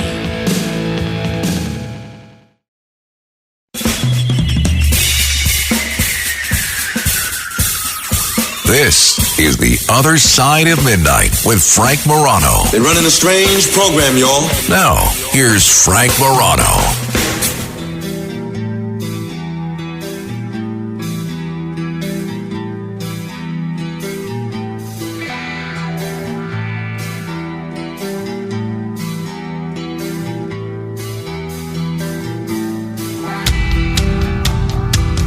Look at you playing Enter the Sandman. Wow. Look at you with Enter Sandman. Yes. Are they out of their minds putting me in this seat? They have totally lost their minds at the home station here, WABC. I'm Noam Laden in on a Frank-free other side of midnight. And, you know, that may or may not be a good thing. You'll decide by the end of the 2 hours. So by way of introduction, I'm the news director at the home station here, WABC. And if you listen through the entire night, which hopefully you do, 4:30, I show up and I do a bunch of dopey stories. And then I do my own show at 5 o'clock afterwards. Did you? I heard Dominic on the way in talking about the Olympic Games. Oh my God. I sat down to watch the opening ceremonies, by the way, which I don't know that I've done in years, actually. And apparently I was like a lot of other Americans, just a huge TV audience. I mean, they saw 29 million people tuned in to watch the opening ceremonies on this River Seine in Paris as all those teams floated by on boats. And there were some pretty spectacular moments. Let's start with that before I start to complain about what I watched on NBC. So, great moment. Celine Dion, you know, she's had these medical issues, medical woes for years. And, you know, just from all accounts, just a fantastic woman. Of course, a fabulous singer. There's not too many other people out there who are better. So there was that great moment, if you were watching, where they pan up the cameras to the Eiffel Tower, and there she is. And I don't know about you, but I was surprised. I didn't know she was going to be there. And she sounded fantastic. And Matt, if you could play a little of my Celine Dion music, because she sounded really wonderful. And I'm going to keep talking until you find that bite. Celine Dion. She was lit up on the Eiffel Tower. There was a piano player next to her. It was just pouring the entire ceremony, but she seemed to have a little cover over her. And here's what she sounded like. No? There we go.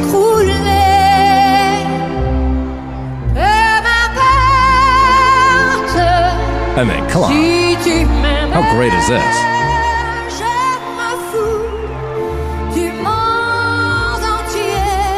What a voice.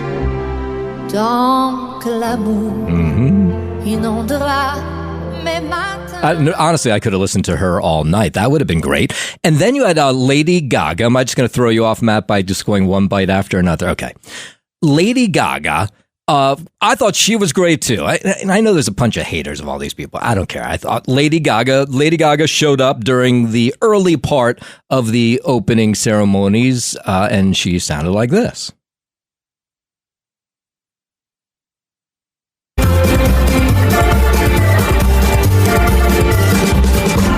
Bonsoir, bienvenue à Paris. Yeah, fun little number. Lady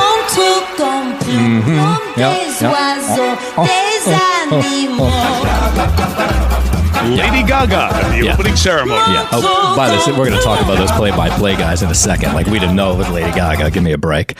Okay. One of my favorite moments is, you know, they brought in Snoop Dogg to be one of the NBC correspondents. And when I first heard that he was going to be covering the Olympics, I was like, really?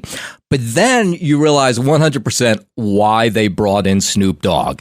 The torch, did you see, if you weren't watching, I'll describe it. The torch for the 2024 Olympic Games in Paris looks like a joint. You can't miss it. I mean, it looks like you're passing a joint from one person to another. So there's this great moment where Snoop gets to run with the torch towards the end of the games. I mean, he's not obviously the guy that lights the torch at the end, but he gets to run with it. And anyway, so the play-by-play guys who were god-awful, they interview Snoop, and he's just great. I love him. I got to admit, anytime I see him anywhere, he's fantastic. He's worth whatever they pay him. He's great in concert. He's great as a talking head. And now he's great at the Olympics. A lot of celebrities, a lot of familiar faces got to run with the torch. I think you know that guy. Snoop Dogg, hands on the torch, part of the torch that looks like a ceremony day like a final blunt. relay. Snoop had a great time. He is going to be like with a us joint. during these games. I mean, it really looks like a joint. And joins us now. Snoop, what was it like to carry the Olympic torch on the day of the opening ceremony? Mike, it's too hard to put in words, baby. I mean, the D.O. Double was holding the torch, walking through the city, man. I felt like Muhammad Ali. It was extraordinary. It was excellent.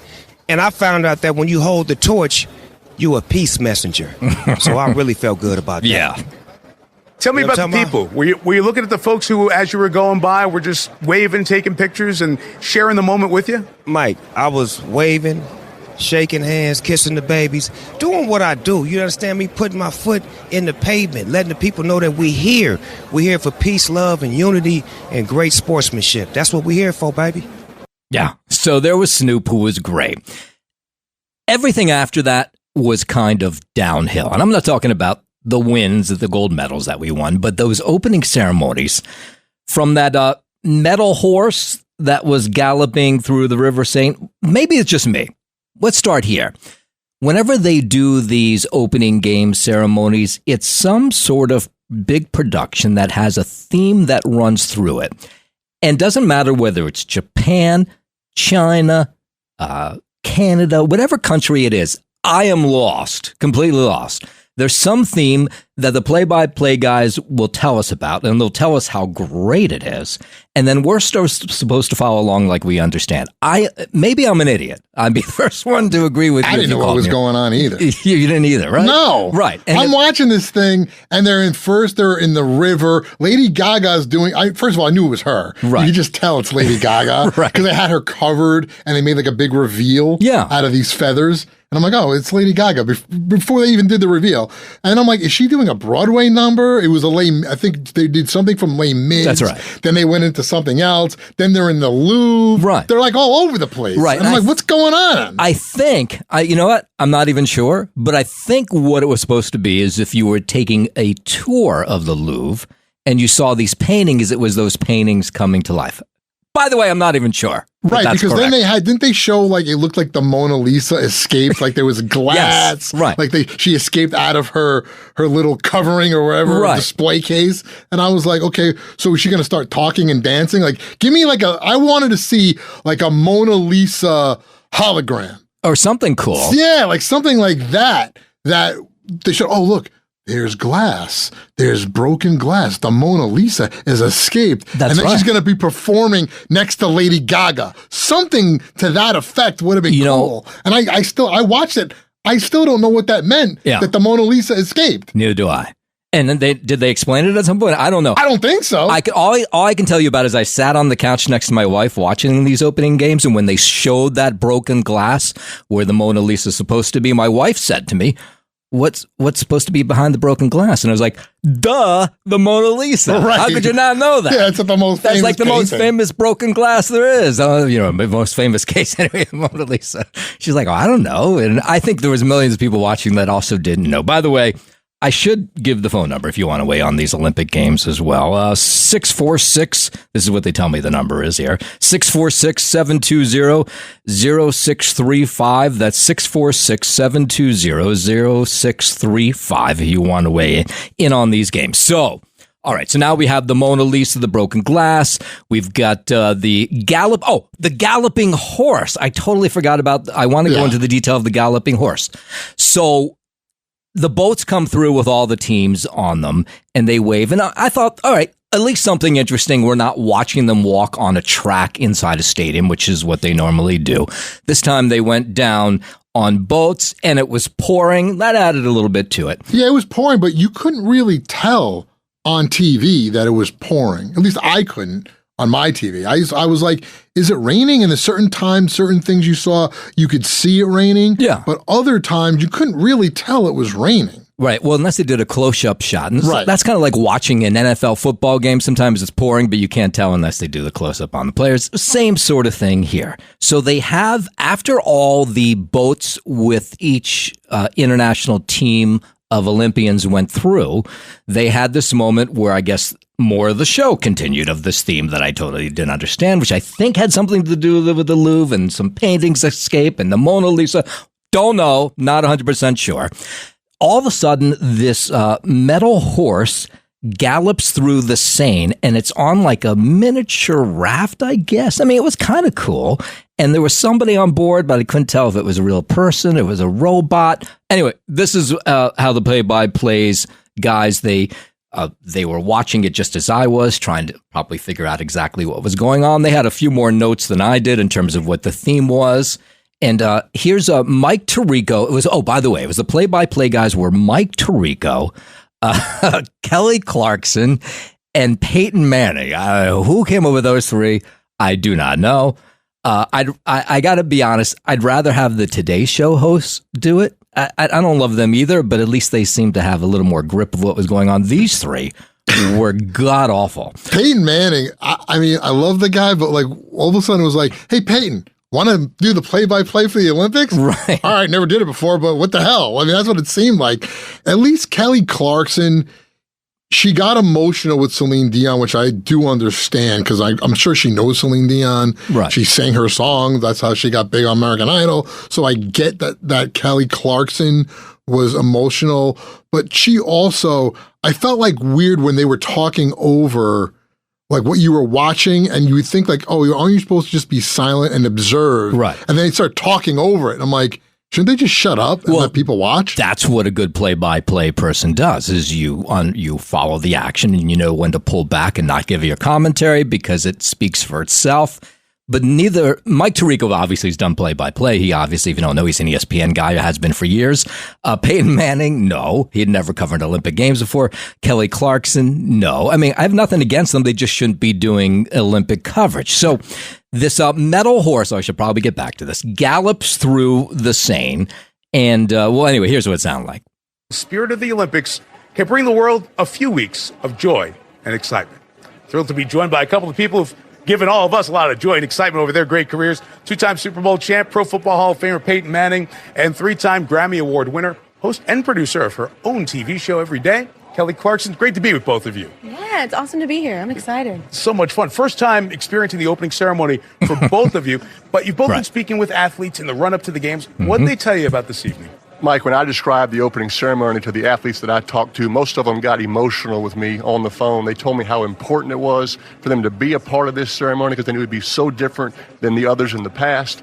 And I think no matter what happens on the field of play over these next couple of weeks, this is a night they'll always remember. Yeah, I think I also spoke to many of them, and most of them are excited that you mentioned there haven't been fans in a minute, and they're very excited about that energy. Everybody performs. You play better, I perform better. When you have an audience there and have fans, you just hear that energy feels different. You get more passionate about it, you get more excited. And so I think they're really stoked about that. And I know it's been raining on and off here, but it's not going to stop anyone. Everybody is so stoked about this. Yeah, so Kelly Clarkson, Mike Tirico, Peyton Manning. It's funny, she mentioned the word energy like 3 separate times there. They had none. It was kind of interesting. So the opening ceremonies were roundly criticized. Didn't matter where you go because there was a couple moments we're going to get into as the morning wears on. But I was looking at some of the newspapers around the world. In France, the newspaper Le Monde wrote, they wrote a rave review because, of course, it's in Paris.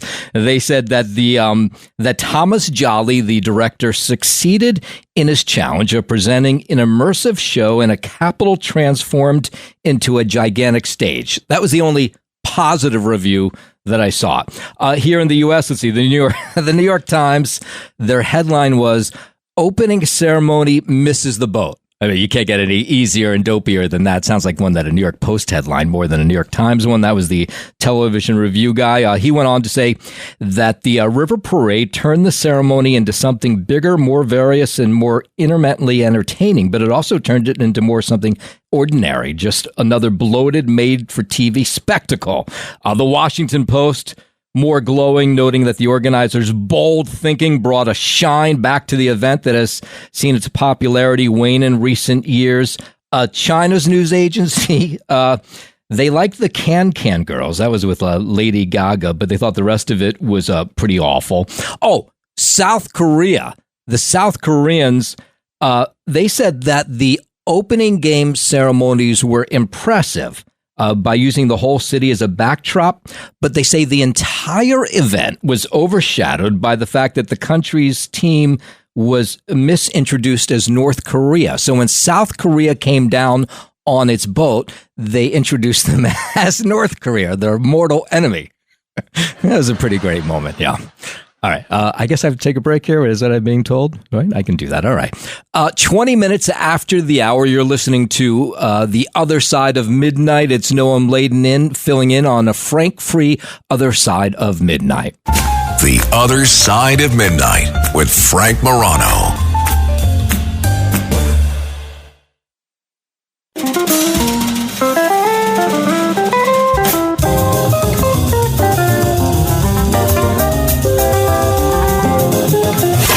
It's The Other Side of Midnight with Frank Morano.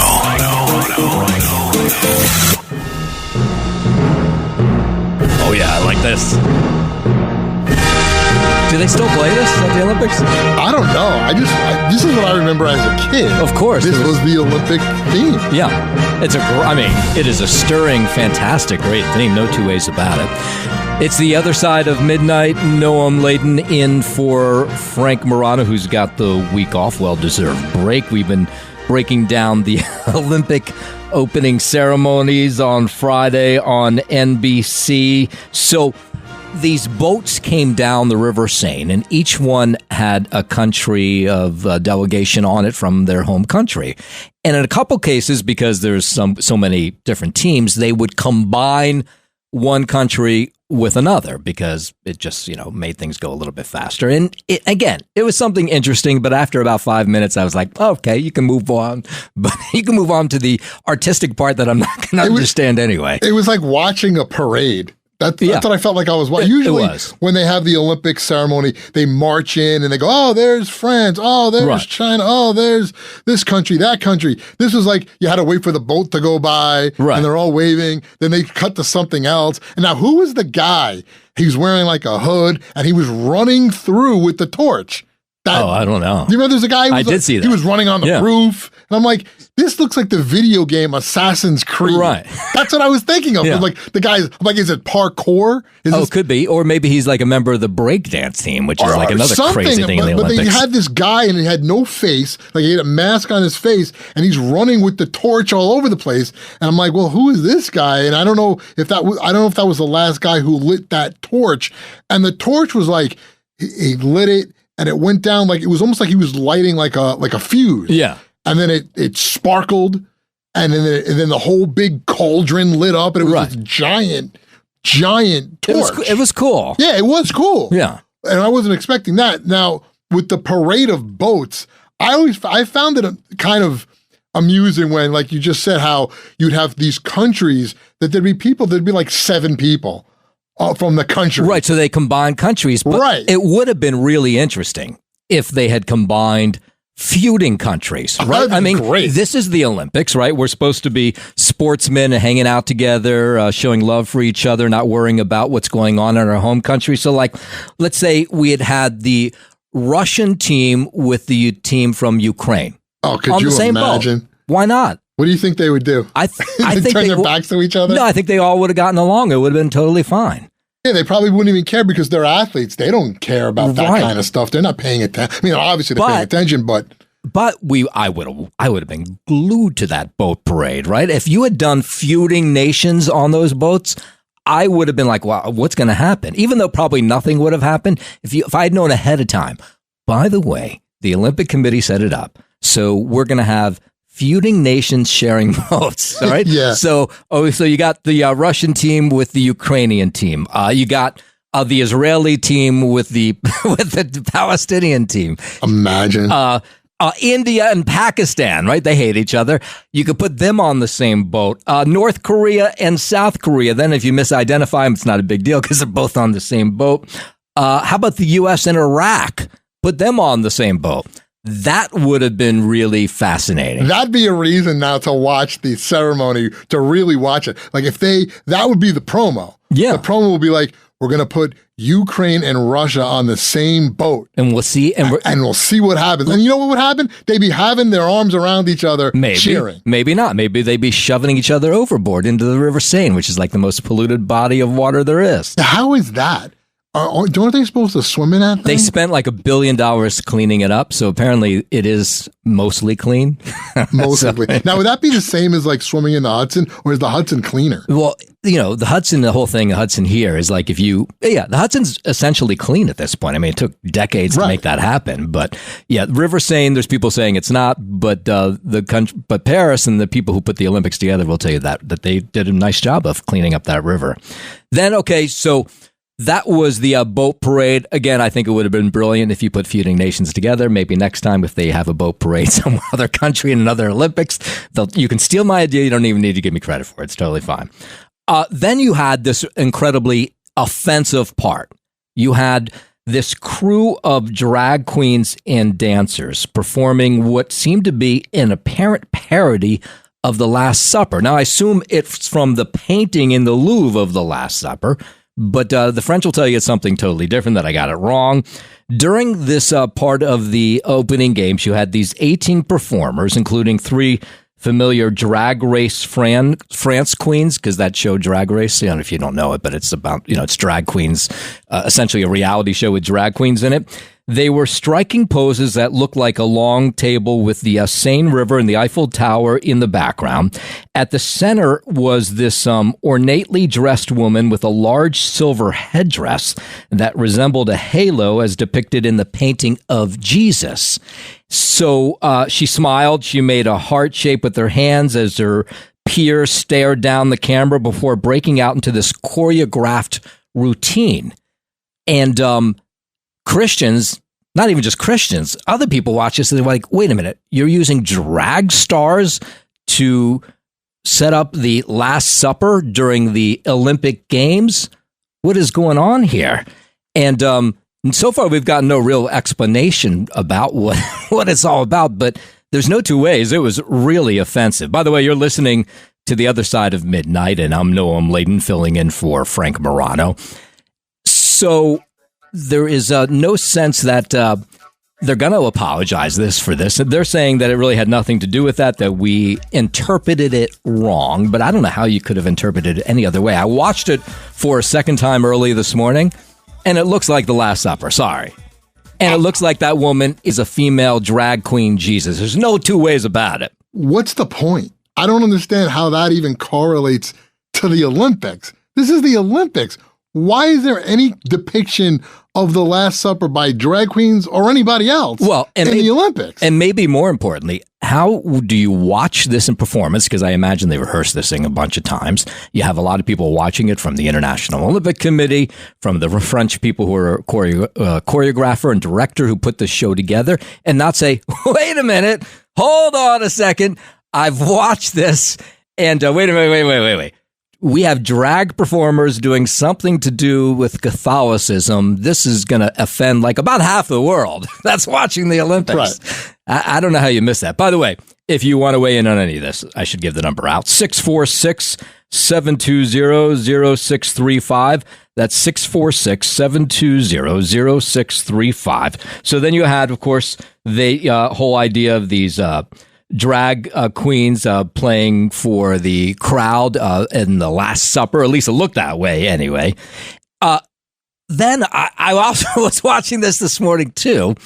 I didn't watch the actual videos because I don't have an OnlyFans account. But did you know that the British Olympic diving team, 3 members of the British Olympic diving team you can follow them around on OnlyFans. If you're not familiar with OnlyFans, I mean, it's not only pornographic, but it tends to be mostly pornographic. You can pay to watch videos of people, and 3 members of the Olympic team from Great Britain have signed up for OnlyFans accounts, so you can follow them. Now, they're not doing anything pornographic, but they're shirtless, maybe pantsless. I haven't watched. Wow. $10 a month if you want to pay to watch them online. And what they'll tell you was, and when they were asked about this, one of the guys is Noah Williams. He's 24.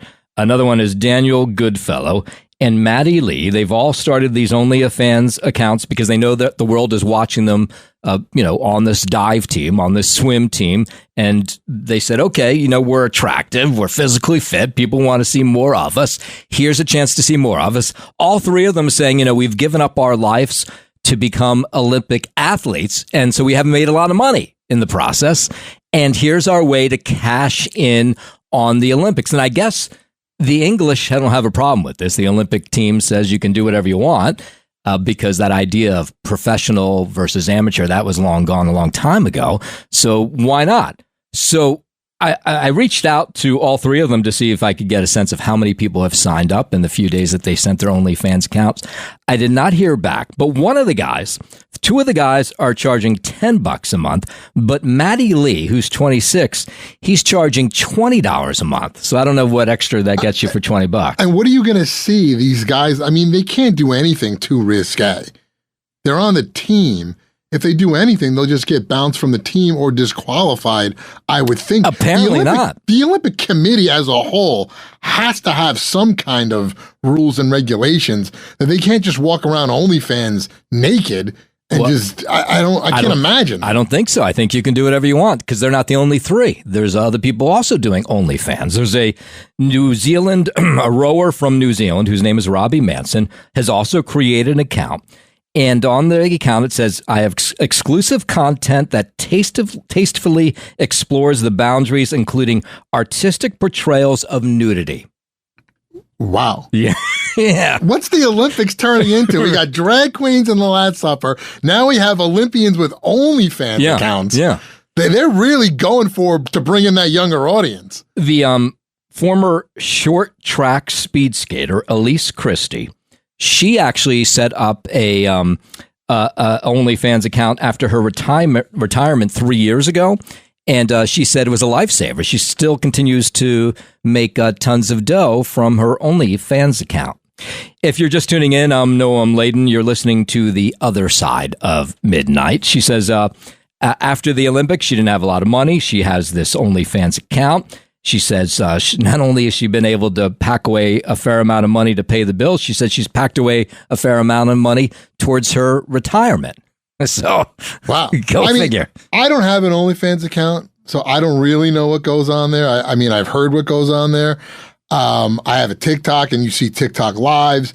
I can't imagine what the comments must be like for these Olympians. Yeah. Because they got to be like, oh, take off your pants, take off your shirt, take off this, show us that. Yeah. Those have to be what the comments are. Right. And then if you sign up for an OnlyFans account, you can ask for individual videos, and I guess you pay more for that. So who knows what the heck's being sent to these individuals who spend even more than $10 or $20 a month. And those the Olympic Committee's like, we need ratings, people. We need ratings. We got to do something. Yeah. Yeah. So when these Olympians are at the end of the day, they go back to this Olympic Village. And the Olympic Village is, they're using the same thing they did during the Olympics in 2021, the Tokyo Summer Games. They're trying to be environmentally friendly. So they're using these cardboard beds that the athletes have to sleep on. Have you seen these things? They're 100% cardboard bed frames. And they made their debut at the Tokyo Summer Games back in 2021. And the idea was afterwards they were recyclable. They want to make this the most green Olympics everywhere. So in Paris, they're using these beds as well. Athletes back in 2021 dubbed these beds anti-sex because they couldn't handle people having a good time on the beds. But actually, I was watching over the weekend, one of the people who's involved on the gymnastics team for England was doing somersaults, like jumping up and down in the bed, and it seemed to be able to handle him doing somersaults.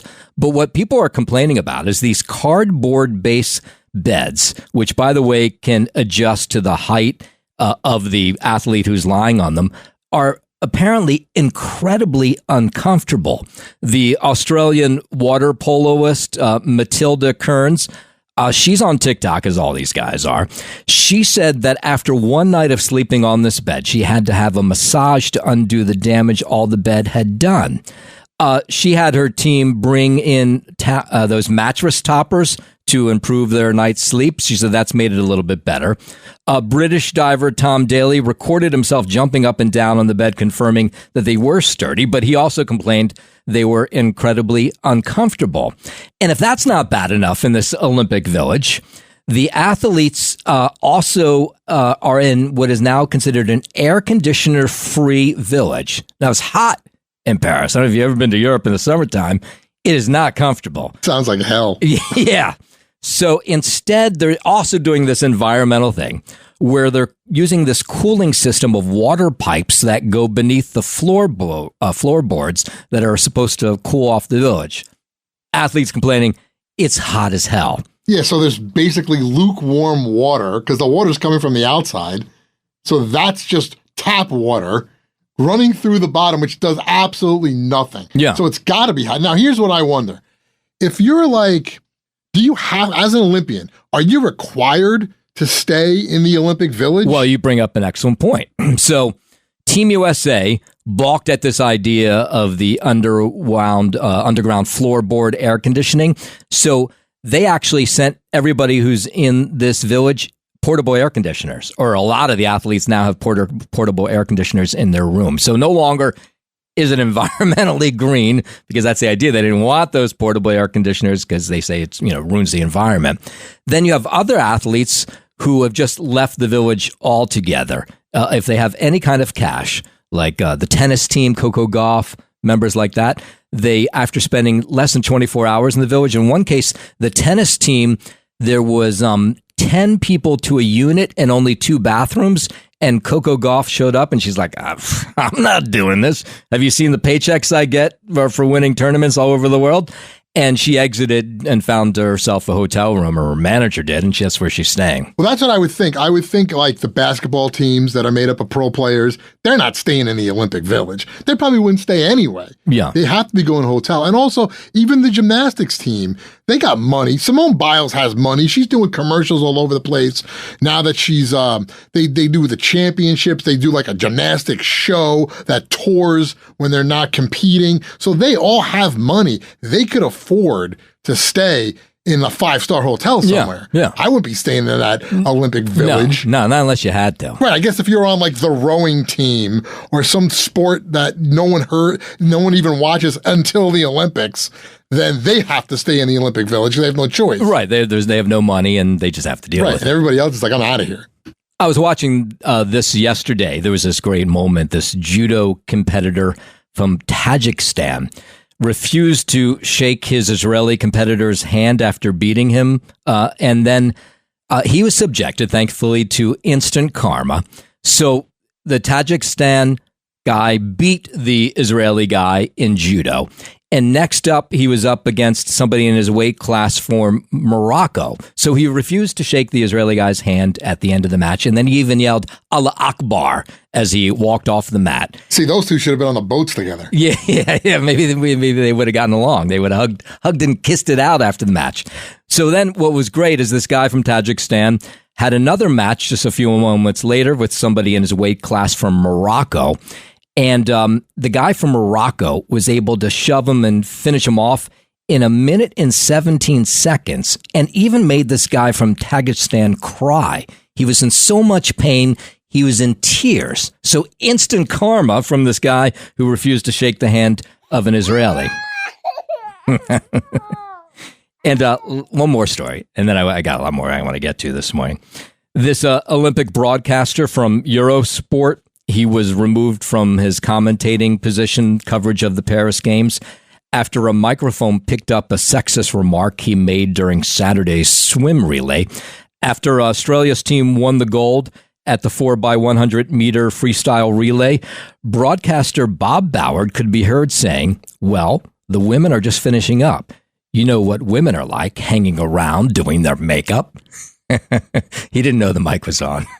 Don't you know you don't say those things around microphones? Yeah, you don't say anything around. Come on. The clip went viral, and Ballard was not back in the booth when the swimming resumed on Sunday. So he's gone. You can't make a comment like that. Yeah. All right. Should I take some calls here? 646-720-0635. Original Rick is in New Jersey, and now Original Rick, you are on the other side of midnight on a Frank-free Monday. Good morning, Original Rick. Good morning, Noam Laden. First thing, before we get to the Olympics, has anyone thrown any traffic cones at you lately? No. Thankfully, I just so you understand what Rick's talking about, one of my first days when I came back to the home station here, WABC, I was parking my car in the garage. This was about 2:45 in the morning, and I walked out of the garage, and someone threw one of those like industrial size traffic cones, and it hit me smack in the forehead. I'm bald, by the way, so it hurts a little more than somebody who might have a head of hair. Wow. And I had a nice little dent in my head. By the way, this happened right in front of a police precinct, but it was 2:45 in the morning. I survived it. They never found the guy who threw the cone. Go ahead. Yeah, I just thought it was funny, and the way you handled it was very well. Thank you. About the Olympics, listen, this whole event is such a moot thing. It's 2024. It doesn't matter how far we're giving medals away for how far someone can throw a stick. That's called a javelin. How far someone can throw a stone. That's called a shot put. How well you can storm a castle. That's called the pole vault. These things meant something thousands of years ago, but they're moot now. Really? Gold medal for how far you can throw a stick? I never thought of it that way. That's actually, maybe we should turn it into a trivia contest. World geography. And then, although I hate Greco wrestling, I love WWE, but Greco, it's kind of homoerotic to me. But Greco is at least real as opposed to WWE, right? Which is exactly. Not. And it's the original sport of the Olympics. Wrestling was it, and they take it away to put in skateboarding and hip hop dancing, and it's like, okay, I'm done with it. I'm done with it. Yeah. I haven't figured out, and thank you, Rick. I don't know I haven't figured out the whole hip hop breakdancing thing. I know that it's going to be based on subjective sort of idea of the choreography behind it, but here's the real question. Breakdancing was big in the 1980s, right? Here we are in 2024, and now it's a competition. It took that long. It's the first time it's ever been in the Olympics. It's taken that long to get it into the Olympic Games, and now it's irrelevant. I mean, nobody's paying attention to what breakdancers do. Actually, there's around the world. It's big. It's very big. Really? It's very big in Asia, in Japan. It's huge. The b-boy dancing. So I can understand the Olympics is trying to make it more modern, and this would make it modern. We think of it because we're from New York, and we remember what it was like when breakdancing first started in the 80s in the Bronx. So that we know. But around the world, it has gotten huge that they finally said, all right, we'll make it an Olympic event. So it took 40 years for breakdancing to get around the world? I mean, it was big in like 1984, breakdancing. Here, but around the world, it has gotten more, I believe it has actually gotten more and more popular as the years have gone on. So I know there's a big competition every year. So I think worldwide, the next step was to put it in the Olympics. And it is a competition. I wonder if they're going to judge it how back when we remember breakdancing, like you had a breakdance battle. Right. And it was to sort of, instead of fighting it was you dance against another crew, and you kind of, with your moves, insult the other crew. Right. So I wonder if they're going to do stuff like that. Yes, and now that just sounds so stupid when you describe it. Yeah, it does. Like, well, instead of, because it was like, switchblades and knives, and I went to, no, let's see who could do the better windmill and the better head spin, and we won't beat each other up and slice each other. And that's kind of what happened, at least for a while, in New York. I drive through Times Square on my way home every day. And sometimes you see those guys are out there making money doing breakdancing, but that's the only place I've ever seen it. I mean, recently. They still do that. And I know, like, I haven't watched it, but I know there is a big competition every year, the B-boy competition. I don't know if they even say breakdancing anymore. I guess they do. Right. But I'm looking forward to watching the breakdance competition.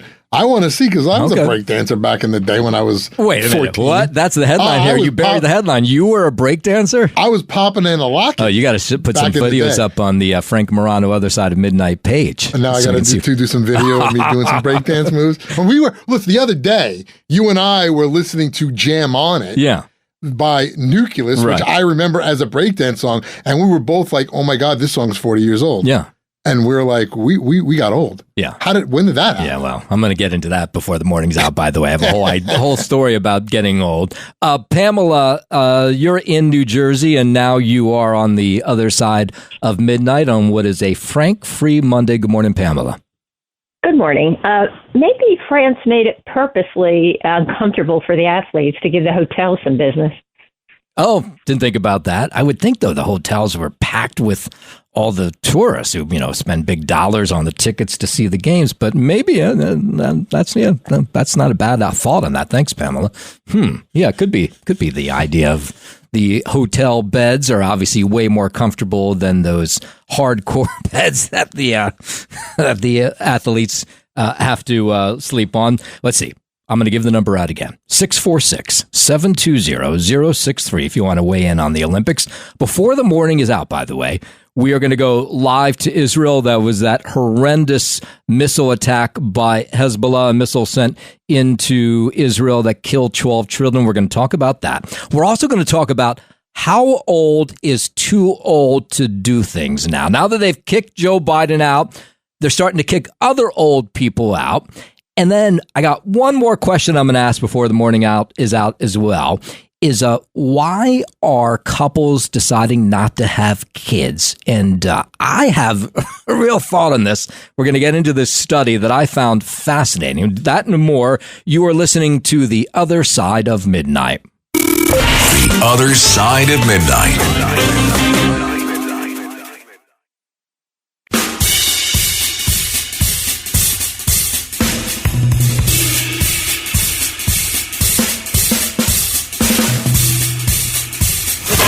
It's The Other Side of Midnight with Frank Morano.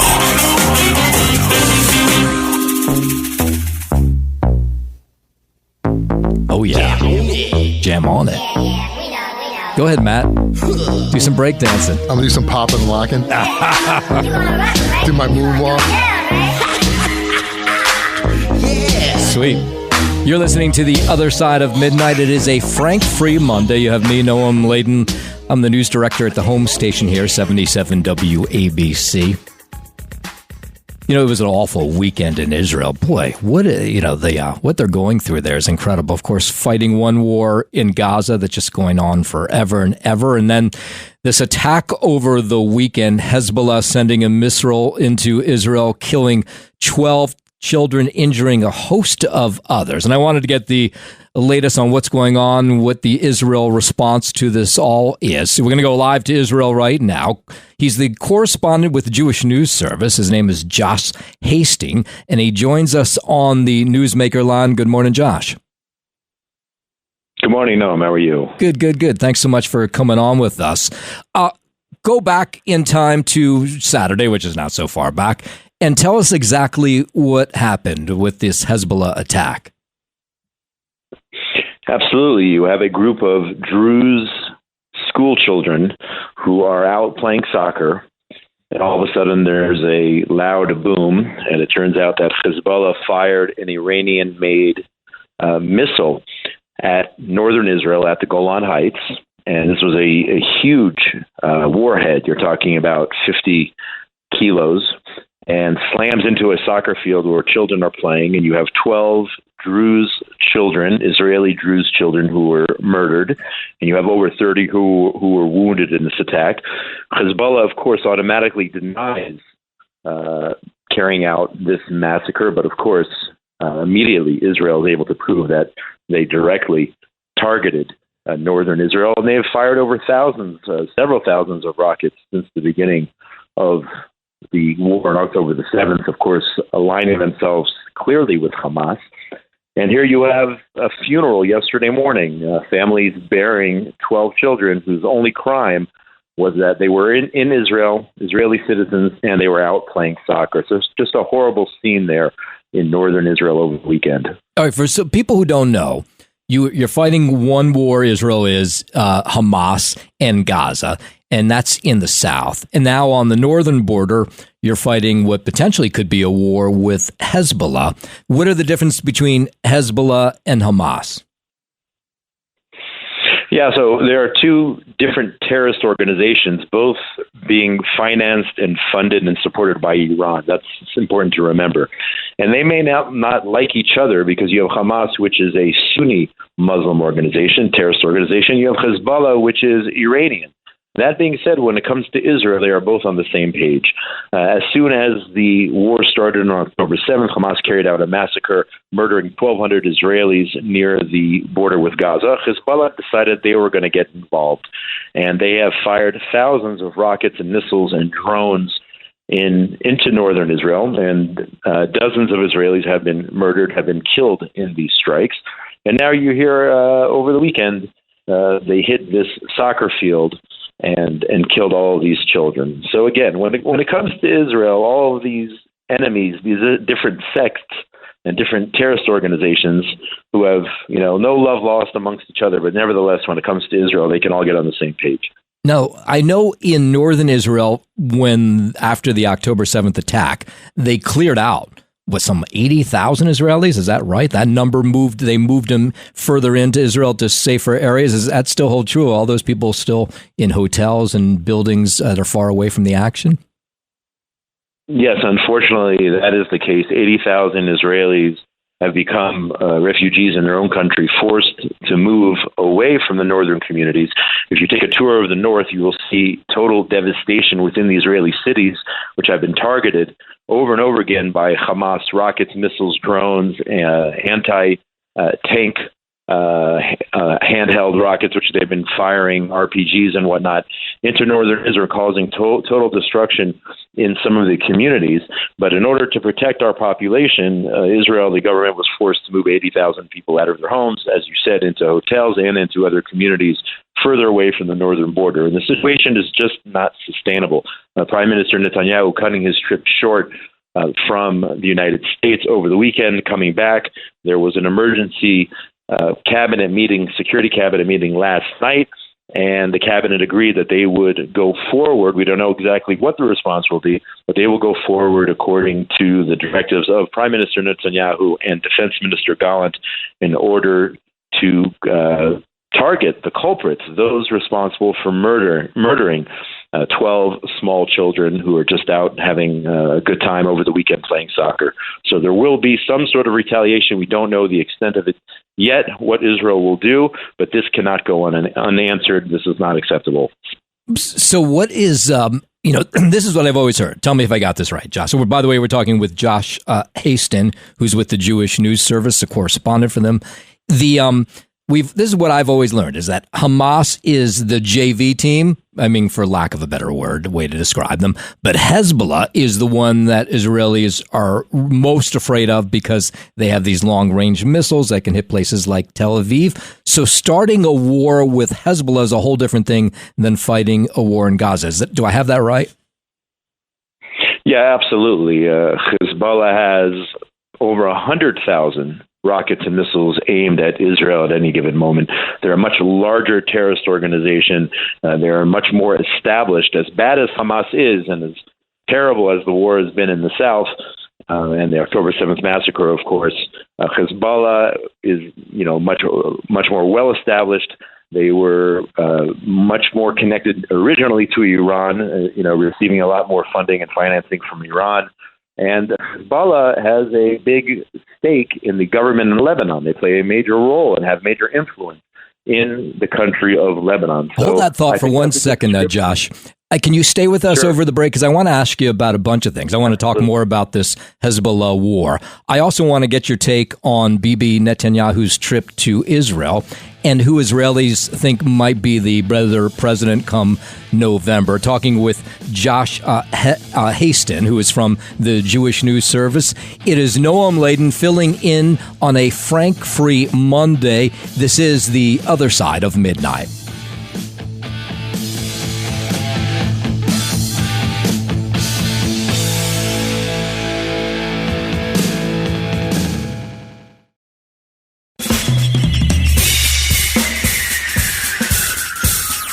This is The Other Side of Midnight with Frank Morano. They're running a strange program, y'all. Now, here's Frank Morano.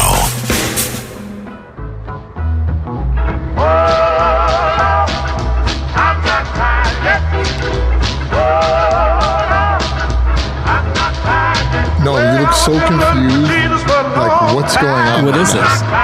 This is what we play every single day. I do hear it in the background when I'm getting ready. Yeah. And you are here. I am. I hear it, but I don't really know what it is. So this is the "I'm Not Tired Yet." Okay, because there's another by hour the Swan show Silvertones I got that it. Frank ripped off from Curtis from years ago. Oh, okay. Yeah. By the way, if you're just tuning in, it is The Other Side of Midnight. Noam Laden in for Frank Morano, who's got a nice vacation going on. He's drinking his cans of tap soda down at the Jersey Shore. By way of introduction, I'm the news director at the home station right here in New York, WABC. Sometimes you hear me in this hour, actually, 4:30, yucking it up with Frank. When we left you at the top of the hour there, we're talking about the fact that Israel has vowed Hezbollah going to pay the price after blaming the Lebanese militant group for this rocket attack in the Golan Heights that killed 12 children, touching off fears once again of an all-out war that would envelop in the region. Pretty frightening stuff. So we wanted to get more information, and we're doing so. Talking with a correspondent for the Jewish News Service, jns.org. His name is Josh Hasten, and he's in Israel, and he joins us back again on the Newsmaker line. Josh, when we left you, we were talking about this attack that took place over the weekend. These weren't Jews that were murdered. These were Druze. Who are the Druze? Yeah, so the Druze are loyal citizens of the State of Israel. Their religion is an offshoot of Shia Islam, but they do not consider themselves Muslims. They are Arabs, and they have a pretty secret religion. It's sort of based on both Islam, Judaism, and Christianity.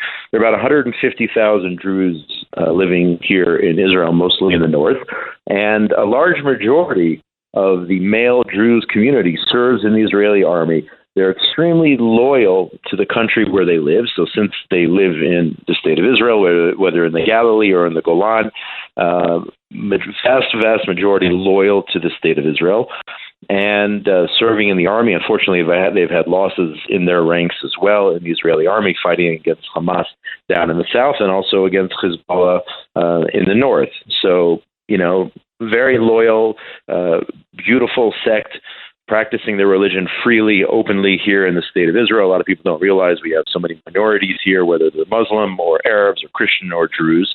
And again, here we are just with kids who are wanting to play soccer on a Saturday who were murdered by Hezbollah.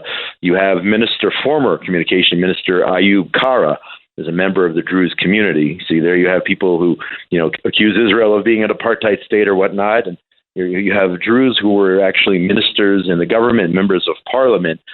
He said that this is a golden opportunity which must be seized for Israel to get rid of the menace of Hezbollah terrorism from our northern border. And I also saw a video released by one of the groups of Druze, I don't know if that was from Israel or from Lebanon, saying that they as in Hezbollah, will pay the price for what they did to the Druze children. So they're not sitting back at all.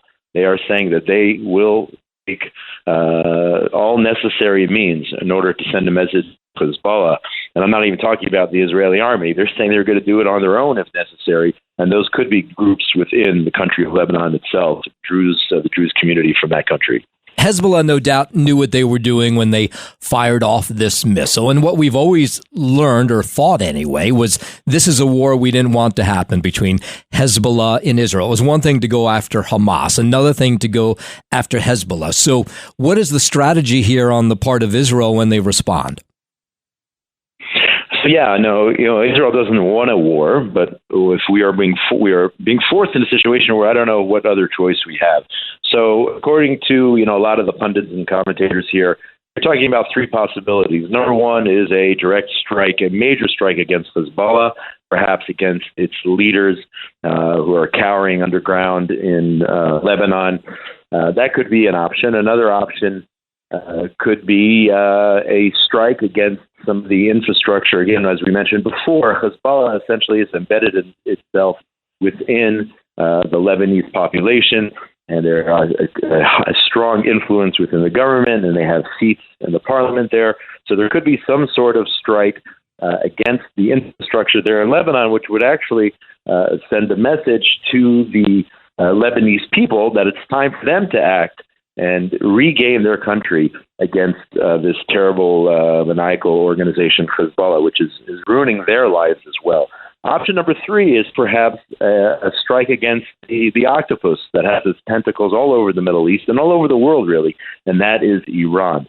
So perhaps Israel would decide to strike Iran. And people, your audience has to remember, Iran, who calls the shots when it comes to Hezbollah, finances, supports Hezbollah, Iran views Israel as the little Satan. When they're talking about the great Satan, they're talking about the United States. So this is not just a domestic problem here in Israel. It's not just a regional problem in the Middle East, but this is something that could reach the shores of the United States. And Iran says this each and every day, and they support terrorism all over the world. They're the largest state supporter of terrorism in the world, and they're the true target behind Hezbollah. So Israel, perhaps as a third option, could strike Iran directly. So those are the three options on the table right now. All right, you, Josh Hasten, correspondent for JNS, JewishNewsService.org. What do you think is going to happen? It's a very good question. I mean, as we're talking now, I'm just seeing reports that Israel did, in fact, target a terrorist in a car and a motorcycle as well in Hezbollah. Again, it's not clear if a strike this soon after the massacre of the children is directly related to what happened over the weekend, because Israel has been striking against the terrorists in Lebanon since the beginning, since October the 7th, when Hezbollah decided to throw their hat in the ring with Hamas as well. So if you ask me, it looks like Israel will start by targeting Hezbollah, perhaps going after their leadership. We have taken out a bunch of their high-ranking officers, but you do have the heads of that snake, the Hezbollah snake, over there in Lebanon, who still remain hiding, of course, cowering below ground, while the people of Lebanon are being used as human shields, just like Hamas does the same down in Gaza, using their own people as human shields. But if I were to guess, I would say it would be a major strike, perhaps similar to the one that Israel took just several weeks ago when they struck into Yemen after the Houthis launched a deadly attack into Israel. An Israeli was murdered in Tel Aviv in a drone strike, and Israel responded, targeting a port there, a major port, where arms were being imported from Iran to the Houthis in Yemen. So I'm thinking in my head right now, we would see something similar, a major strike on a major site, perhaps targeting some of the major leaders in Hezbollah, along with their resources and perhaps some of their shipping lanes in which they use to bring in weapons from Iran. That's what I'm saying, but you never know. Again, the prime minister authorized to use whatever force is necessary in order to make sure another horrible attack in which 12 children were murdered simply because they live in the state of Israel doesn't happen again. Well, at what point does Israel run out of manpower to fight a war in Gaza and then potentially fight another war against Hezbollah? Are there enough soldiers, enough people to fight those wars? It's a very good question, and it certainly is a challenge. But what Israel is doing now is they are rotating both regular soldiers right now who are fighting in Gaza. They're rotating them in and out, along with the reservists who are rotating in and out.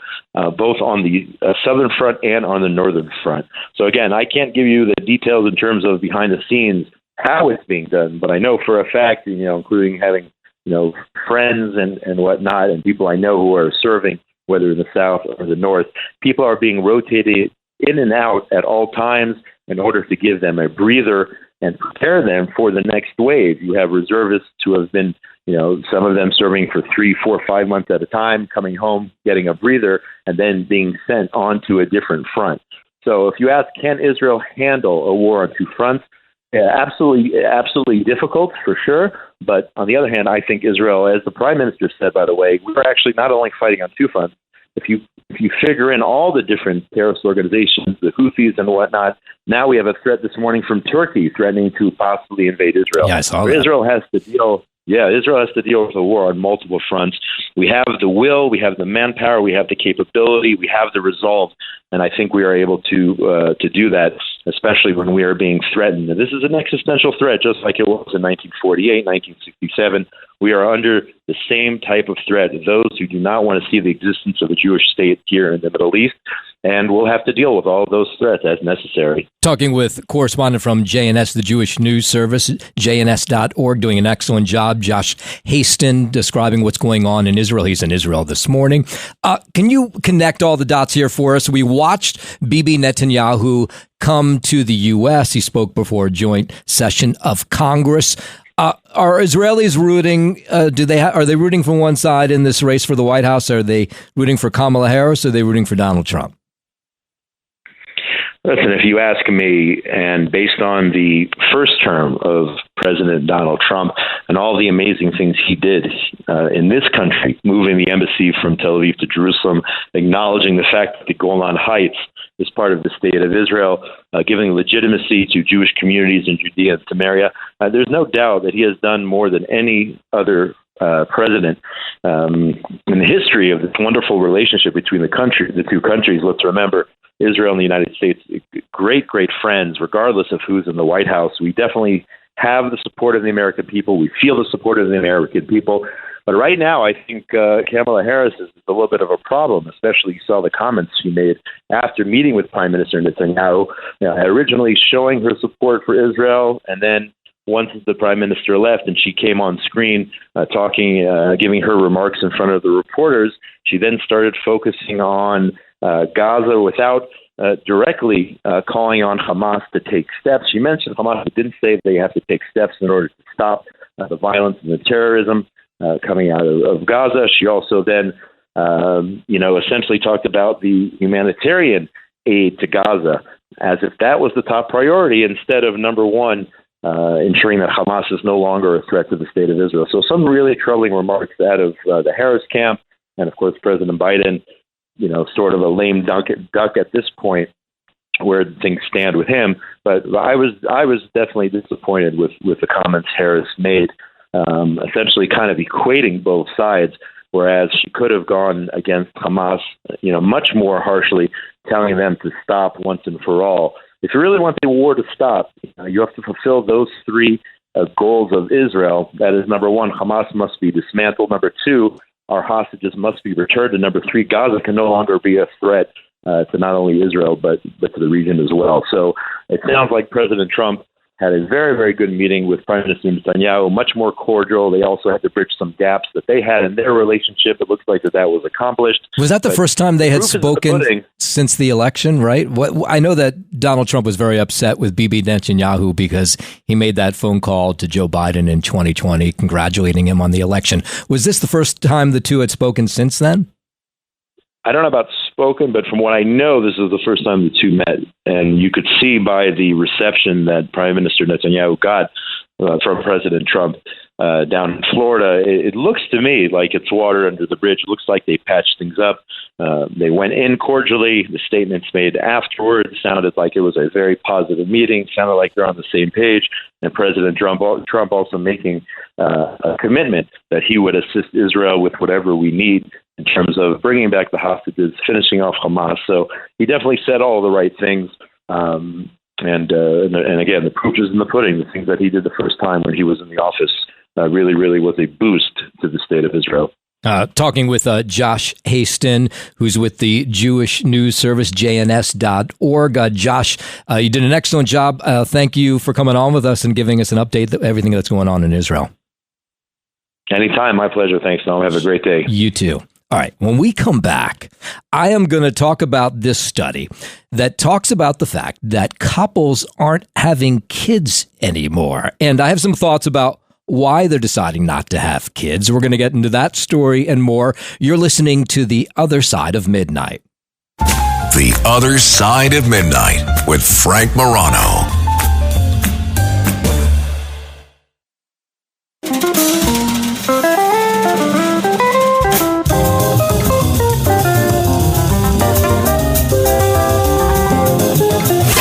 It's The Other Side of Midnight with Frank Morano.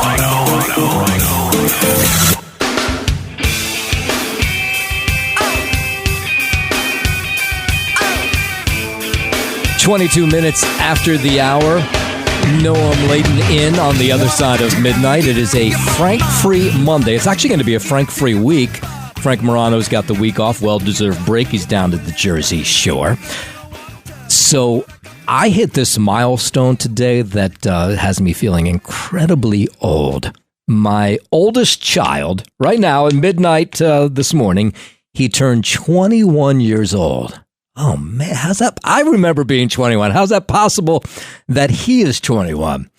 And you'll be happy to know that he, about when I was leaving to come into work this morning, his girlfriend was showing up to spend the night. So I know some parents don't like that, but I let him do whatever he wanted. He's 21 years old now. I'm not going to stop him from having a good time. So she was showing up. And I have to say that for the most part, I've loved having kids. I mean, obviously, there's tons of challenges with having kids, but the fun part is there's so many great parts of having kids. And when all said and done, it was the greatest decision of my life. No two ways about it. I mean, I guess marrying my wife and having kids, they probably tied 1 and 2. Because maybe I should put just in case she's listening. My wife, number 1.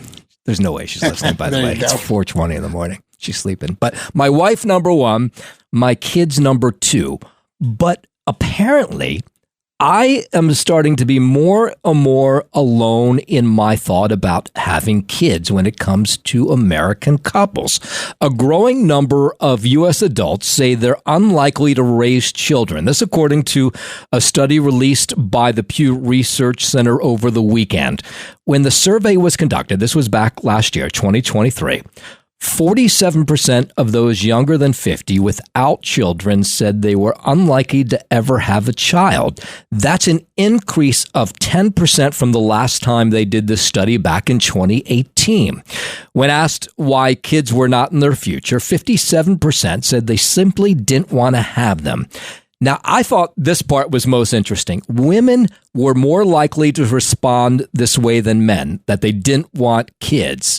Further reasons included the desire to focus on things like their career or interest, concerns about the state of the world, worries about the costs involving raising a child. They are expensive. Concerns about the environment, really, including climate change. How does having kids affect climate change? I'm sure there's some reason I don't know about. The results echo a 2023 Pew Research study that found that only 26% of adults said having children was extremely or very important to living a fulfilling life.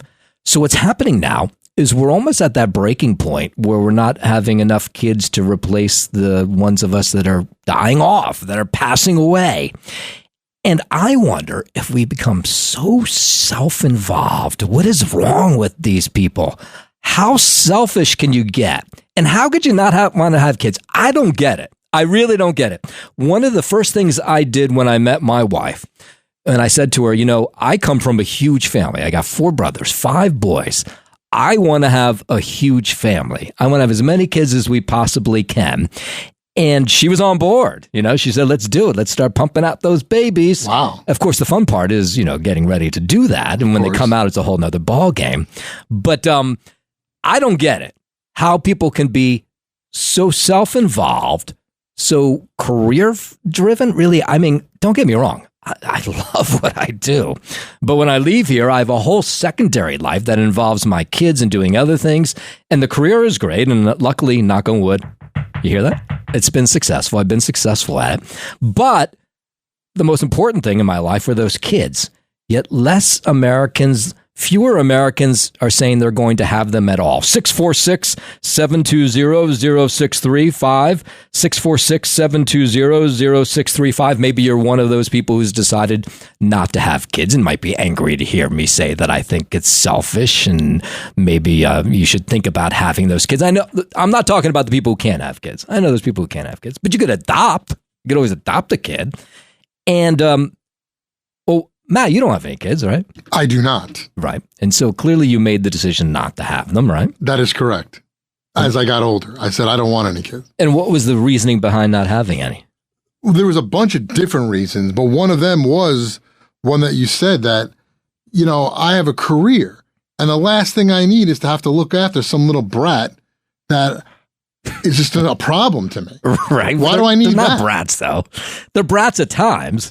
But most of the time, it's pretty awesome. I mean, and did you ever think when you were yelling at your son for something, right? Like, I should have never had you. Never. Never. Oh my God, I've never, ever, ever had nothing that like that. No, in fact, I've thought or did you ever think, like, how did this kid come out of me? Well, no, I've had that thought. Right, well, that's what I'm saying. I mean, any good trait that he has is from my wife. I can tell you that much. Right. And all the bad ones are from me, including biting his nails constantly. Yeah, I do that too. You do 646-720-0635. I'd be curious to know if you find this as fascinating as I do, that more and more Americans, according to this Pew Research study, say that they do not find that that kids would be a fulfilling thing in their life, and that these numbers are the lowest, by the way, on record since they started doing the study in terms of asking about kids and what kids might mean to couples and why kids have them and why they don't. And this large number of people who have not had kids yet, under 50, a large number of them say that they have no plans to do so. They're not going to have any kids at all. And I just think it's interesting that I think I'm like a lot of Americans. I couldn't wait to have them. Well, I think, first of all, at my age now, if I were to have a kid, I'd end up being an old dad. Right. Look, Robert De Niro just had a kid and he's much older than me. But I've always thought, like, I don't want to be the old dad. I would have been a good young dad, but I don't think that defines you as a person. One thing I will say is the fact that I don't have any kids has kept me younger. Really? See, I would say the opposite's true. Well, you're a dad, though. Now you got to do dad things. Right, so that keeps me young. Yeah, but I've never had to do dad things. I've never had to be in charge of another human being. I never had to shape and mold a little boy or a little girl's mind. I'm still the same person I was 25 years ago in my head. Right. Because I don't have any kids. So I've never moved on to that stage of life. So you're still like a kid yourself. Exactly. Because I've never moved on. That's a whole nother stage when you have kids. You go from being free and able to do whatever you want to now being responsible for another life.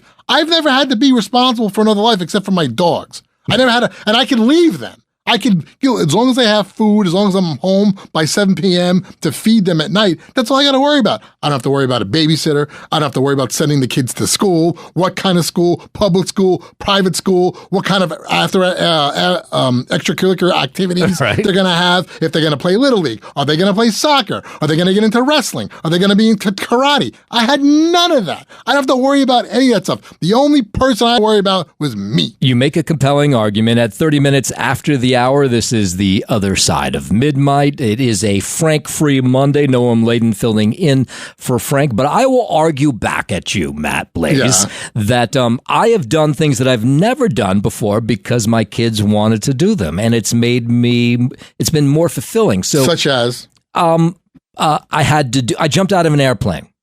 Oh, I would never do that. Are you crazy? You did that because your kids wanted to? My oldest one, yeah. He wanted to jump out of an airplane? Yes, I jumped out of an airplane. Did you go tandem with him or tandem with an instructor? Tandem with an instructor. And did you get pictures of this? We did. I have pictures. I can send them to you. Video?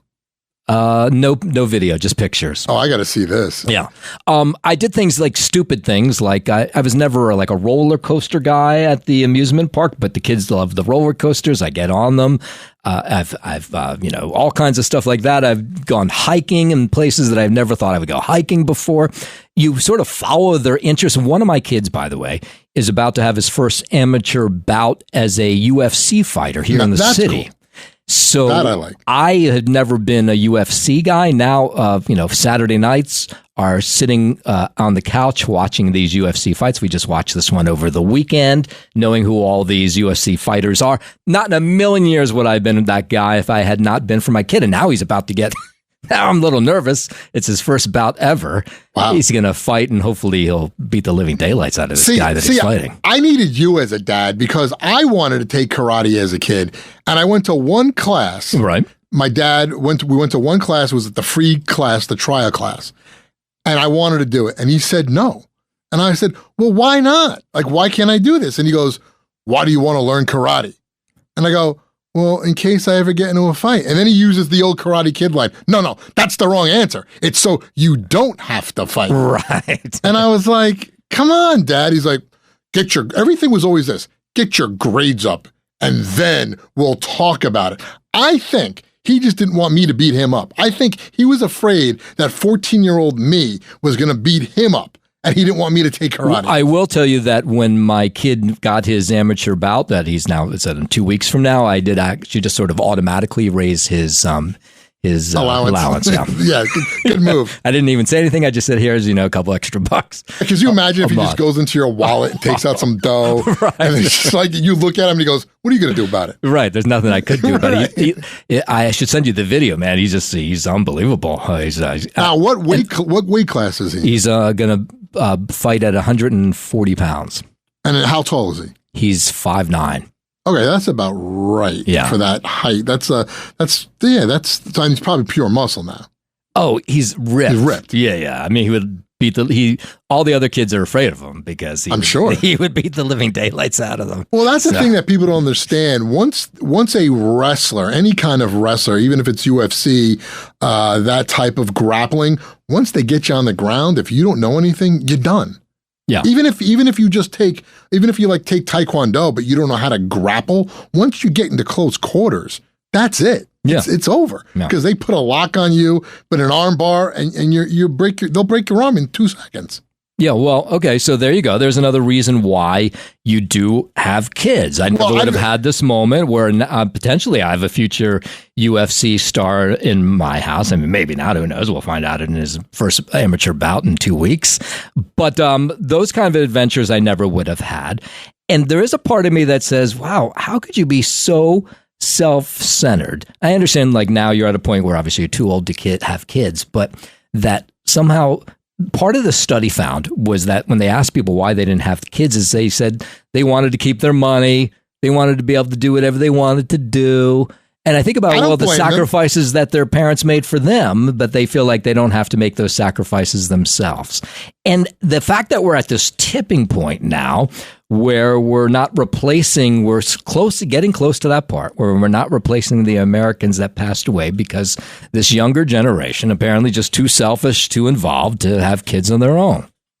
First of all, I don't buy all that we're not replacing people argument. There's always going to be enough people on the planet. Well, not if you look at the study. Each time they've done the study, the numbers have gone down. 646-720-0635. Maybe you're one of those people who've made the choice like Matt has in a selfish way to not have kids.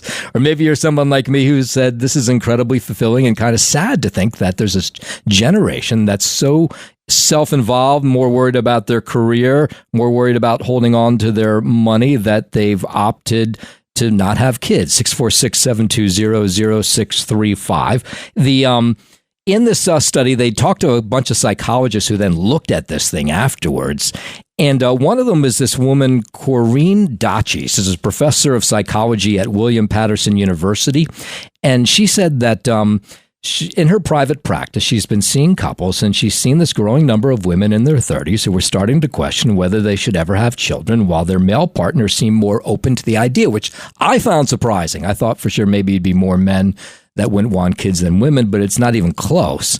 And they say there's this level of mistrust where the women are skeptical that their male partners would be willing to sacrifice as much as they would to help raise their families. And this is some of the argument is that when you do have those kids, the women are way more involved in taking care of them than the men are. And that's probably pretty accurate, at least from most of the families that I know. But isn't that how it's always been, that the women are more involved with taking care of the kids? That was the traditional family. The husband, the father goes out and works. The mom is home with the kids. That was the old way of doing things. Our generation, Generation X, was the first generation of latchkey kids where we came home to both parents working. Right. So maybe now the generation is saying, listen, we don't want that. We'd rather just not have any kids. And what about, does the study take into account that people are living longer these days than in years past? And that there's still more people because people are living longer? And what about in the future, maybe everybody will live to be 115, 110, yeah, but who's going to take, years old. Matt, who's going to take care of you when you get to be that old? Well, listen, the way the world is going right now, there's going to be so much, there'll be something in the way of that will keep us younger, that will be able to give us some kind of medications that will keep you going all the time. I think eventually you probably won't even need to sleep anymore. You'll just be able to be on the run 24/7 every day of the year. You'll be able to be doing something with the way medications are, that eventually you won't have to worry about replacing people. There'll just be enough people. I don't know how old they'll be, but would you want to be youthful like a vampire? You'd be able to live to be 400 years old and still running around and doing whatever you're doing now? No, you don't want to do that. No. I mean, when it's time, it's time. All right. I want to see what other people think besides the two of us. I'm sure people agree with me. Let's start with Michael. Michael, you're on the other side of midnight, line number 2, it looks like. Line number 2, Michael, you're on the other side of midnight on a Frank-free Monday with Noam Laden. What do you think, Michael?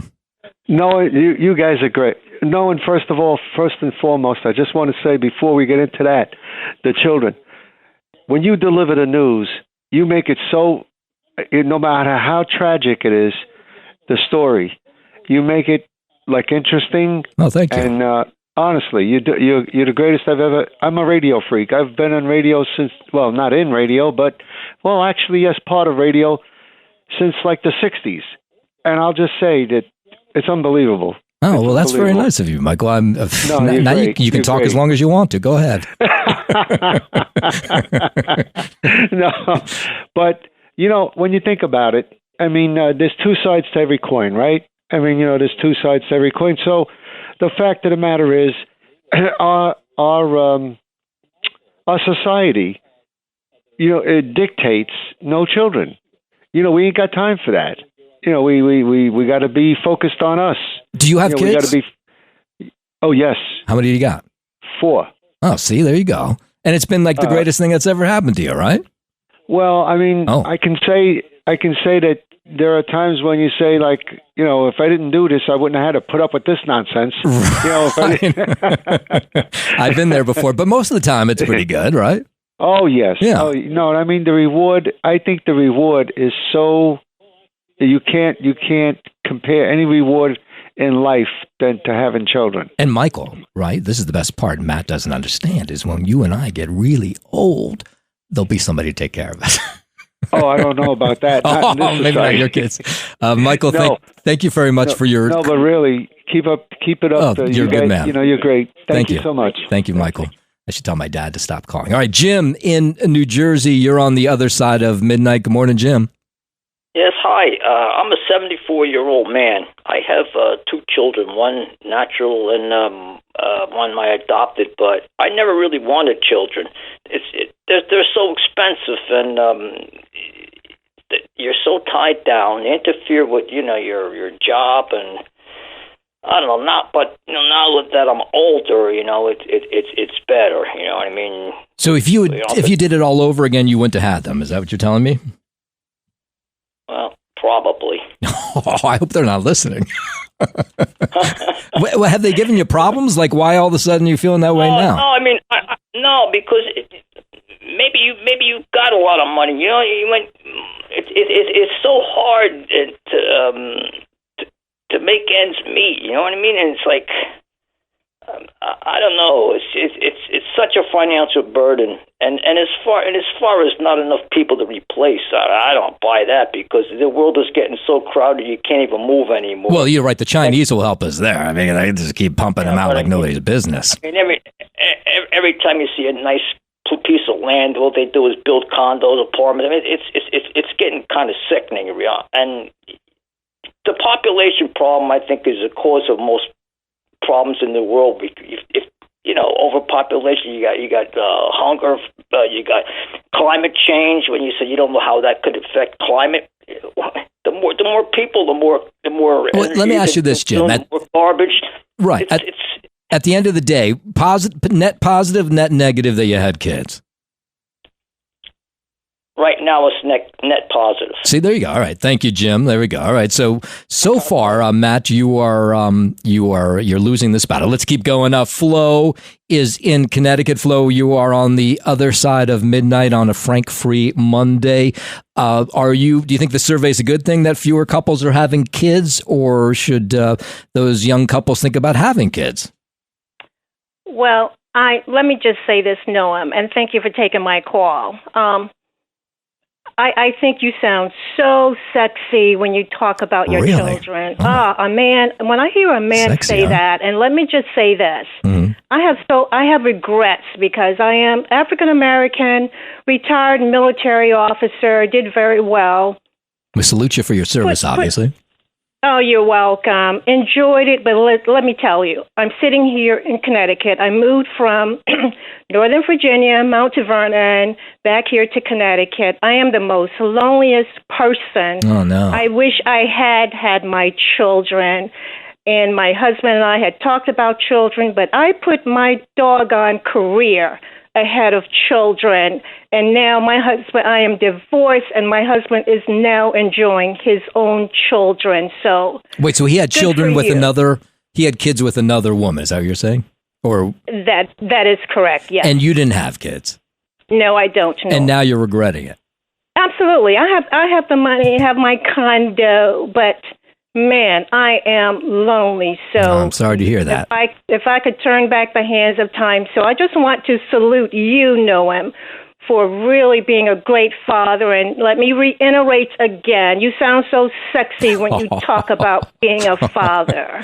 I just love, nobody has ever used the word sexy and my name in the same sentence. So, but I love hearing that when a man says that. Yeah, well, I think, Flo, we all live with different kinds of regrets in our life. All of us have tons of them, and especially as we go older, we start to think about some of the things we wish we had done and wish we hadn't done. But I'm sorry to hear that you're lonely, and I hope that at least we keep you company when you're up late at night like this. Oh, you do. Yes, you do. And look, I do have some friends whose children, I dreamt of my children attending West Point and the Naval Academy and all of that. But I do have friends. I am their godmother, so I guess that helps a little. All right. Well, Flo, thanks so much for ringing in. Thank you so much, Noam. And thanks again for using the word sexy and my name all in the same sentence. Absolutely. That's all I'm going to think about the rest of the day, by the way.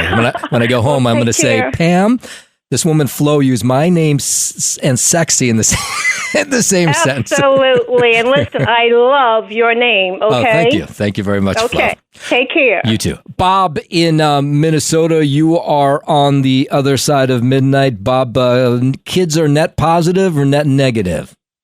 Net positive for sure. My two daughters are the biggest blessing in my life. And now one daughter has my first grandson, and she's pregnant and due next month. And now we just found out my second daughter is pregnant, so I'll be a grandfather of 3 at 53 years old. Wow. So I was a young father, which was a blessing for us, not when we had them as early as we did, but it certainly is now. But my biggest fear is this crazy world that my daughters are bringing kids into. And that's probably the biggest reason why kids or younger adults are not having kids these days. Yeah, that would be my take. But I sort of feel like, yeah. Go ahead. Your mom and dad calling in. Come on. I know. Can you believe it? Flo's my mom and Michael's my dad. Yeah. I hear what you say, that it's a crazy world, but I think that if you had asked my parents about whether it was a crazy time to bring me into the world, they probably would have said the same thing. There was all kinds of turmoil. There's always good reason not to do it. But then you can say, look, I look at the ultimate positive is you're bringing new people into the world who have new ideas, and they're new people to find out problems, solve problems, fix what's wrong. So maybe I'm just too on the upside at this hour of the morning. But I think ultimately it's a good thing to bring these kids into the world, especially if you have the means to do so and raise them. And they are, they're the future leaders of our planet. Maybe they'll have great ideas that'll fix things that are wrong. 100%. All right. Thank you, Bob. Should we keep going? Okay. Let's see. Wayne is in New York. Wayne, welcome to the other side of midnight on a Frank-free Monday. Thanks for taking my call, man. You guys are great. Love it in the morning. Yeah, I have no regrets. I had 6 kids with my first wife after 20 years. Do you know all their names? Can you go ahead, name them all right now, all 6? Oh, Josiah, Psalm, Simeon, Emerald, Judah, and Deborah. Okay, good. Right. And then I married a woman. We've been together 20 years, but she had, in her previous marriage, 5 kids. And between us, we have over 15 grandkids. Oh, my God. Zero regrets. And it was very deliberate on my part, having 6 children. It's been amazing to watch. And I always thought maybe I'll bring into the world of scientists, maybe somebody who can solve world problems. Right. Maybe, you don't know what you're going to produce. And seeing what they've all become is just absolutely amazing. Between us, we got 5 kids with masters, I think it is. Yeesh. 1 teacher, 1 major in the Air Force. You see this and you go, wow, I had a part of that. So. Yeah, that's very cool. Wayne, thank you so much. I know that I can remember, 5 kids in my house. That I can't even imagine what it was with all those kids in your house. My father would yell for one of us to come downstairs, but he'd go through all 4 other names first till he got to the right one. So it'd be Ben, Ethan, Adam, Zev, Noam, come downstairs, because there's so many kids in the house. Yeah, couldn't come up with all the names. 11 kids. That's 2 basketball teams and a sub. Yeah, that's unbelievable. All right. More to get to.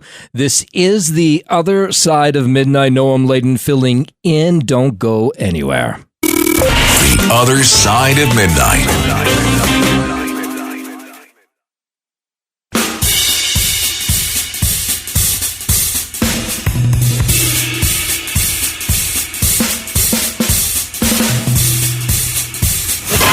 It's The Other Side of Midnight with Frank Morano.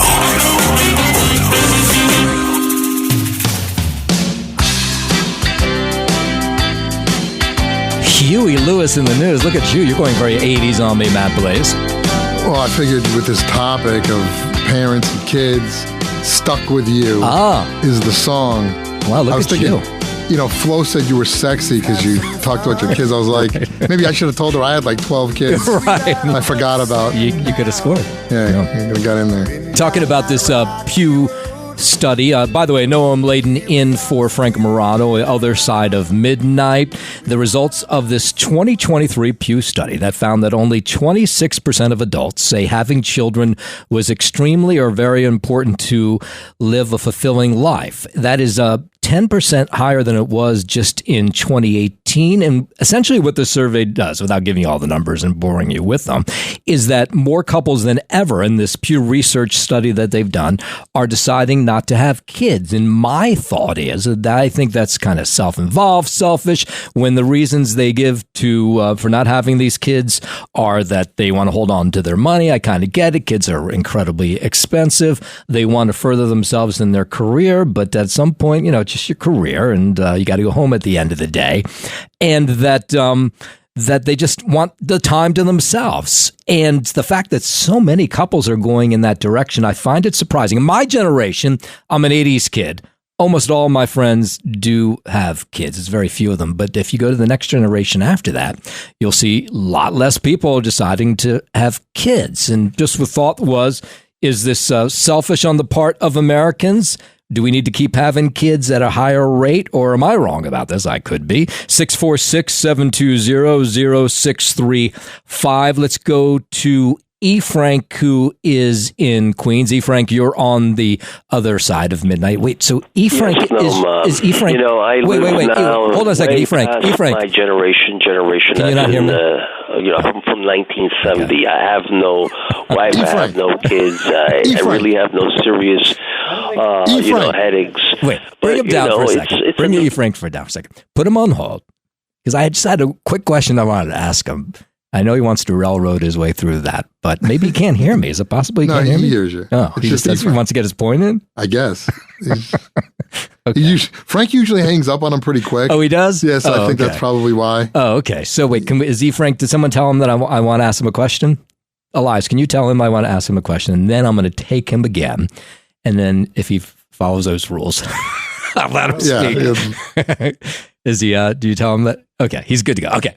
E. Frank, let's do this again. You are on the other side of midnight. Good morning, E. Frank. Now, is your first name really E. Frank?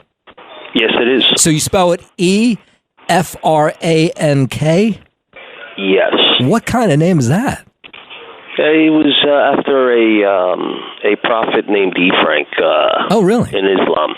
Oh, okay. I didn't know there was a prophet in Islam called E. Frank. All right, now go ahead, E. Frank. Tell me, because that was the first question I had when I saw your name show up on my board was, how did you come up with the name E. Frank? Net positive, having kids, or net negative? Are you somebody that has kids? I don't have kids. I'm not married, but I'm very proud of the fact of the people who do have kids now, because they're actually from great grandfathers and past grandfathers are getting moving their generations forward. I'm a first generation American. I understand my situation, but I also like the way people are having kids now. They're doing the right thing. But you said that people are more concerned about their careers. Yeah, they have to have money to entertain their children at sports events. They have to bring happiness to their children. They can't do it without money, no. Yeah, well, I don't know that that's true, by the way. If you talk to people who grew up in households that didn't have a lot of money, they regret that they didn't have a lot of money, but they would tell you that they found ways to entertain themselves and they weren't upset at their parents for not having cash. Well, I was a strapped cash father who was very abusive sometimes, and I would not recommend people who don't have money to have children sometimes. Yeah, well, that's different if he was abusive. I'm sorry to hear that. All right, E. Frank, thank you. Jimmy is on Staten Island. Now, Jimmy, you are on the other side of midnight with Noam Laden. Thank you, Noam. I knew exactly where I was because I know your voice, and I was there, and I met you many years ago when you were a Cumulus, and I'm Jimmy Meatball. Oh, I know. Jimmy Meatball. I know exactly who you are. How are you, Jimmy Meatball? Yes, and I could see you right in front of me, and you're a wonderful, wonderful person all the way around. And do you think I'm sexy like Flo does, or is that just... Now, as far as children go, I'm 61, so I was born 1962. I'm the baby, if you will, of 5. And my oldest sibling is 70 and straight on down. And I'm 61, 2, 3, 4, all in order, my brothers. And my brother Tony is 66. Now, we didn't grow up with a lot of money, but we had a lot of macaroni every night, macaroni with butter, macaroni with potatoes, macaroni. Mother made the way, and my father. My father worked. My mother was at home. When we went to parochial school, which was about $7 a year back then, we all ran to Grandma's down the block and had lunch and then went back to school. And if you want children, you don't look at the world around you. It's what you want in your heart. And all children, I feel, no matter what race or creed, color, whatever, they're miracles of God. And you don't destroy that. You keep them. We grew up well. Everyone has their problem. As far as money was never an issue. Yeah. If we had to wear the same pants twice a day, well, so be it. But everything was washed, cleaned, and the love of God was in the house. And I don't regret anything. And I thank God and my parents.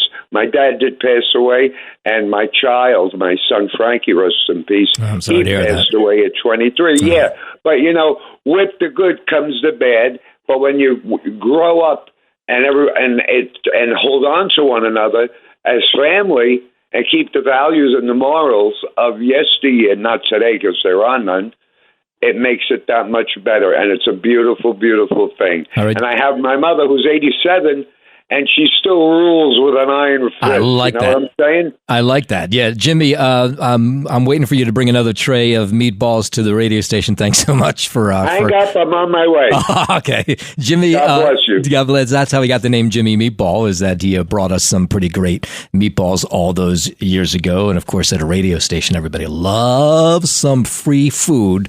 They really do. All right, hey, it's been a lot of fun hanging out with you on this Monday morning. I guess the suits, the people in the suites will decide whether I come back tomorrow or not to do this all over again. I hope they decide in my favor. If they don't, if they hear another voice, then you'll know, no, they thought I sucked. I think you did a good job. Okay, well, that's good. I like that. I hear you every day. And you do. Yeah. All right. Stay tuned, by the way. If you're in New York, you'll hear me doing another hour. This is The Other Side of Midnight, Frank Free Monday. Have a great one.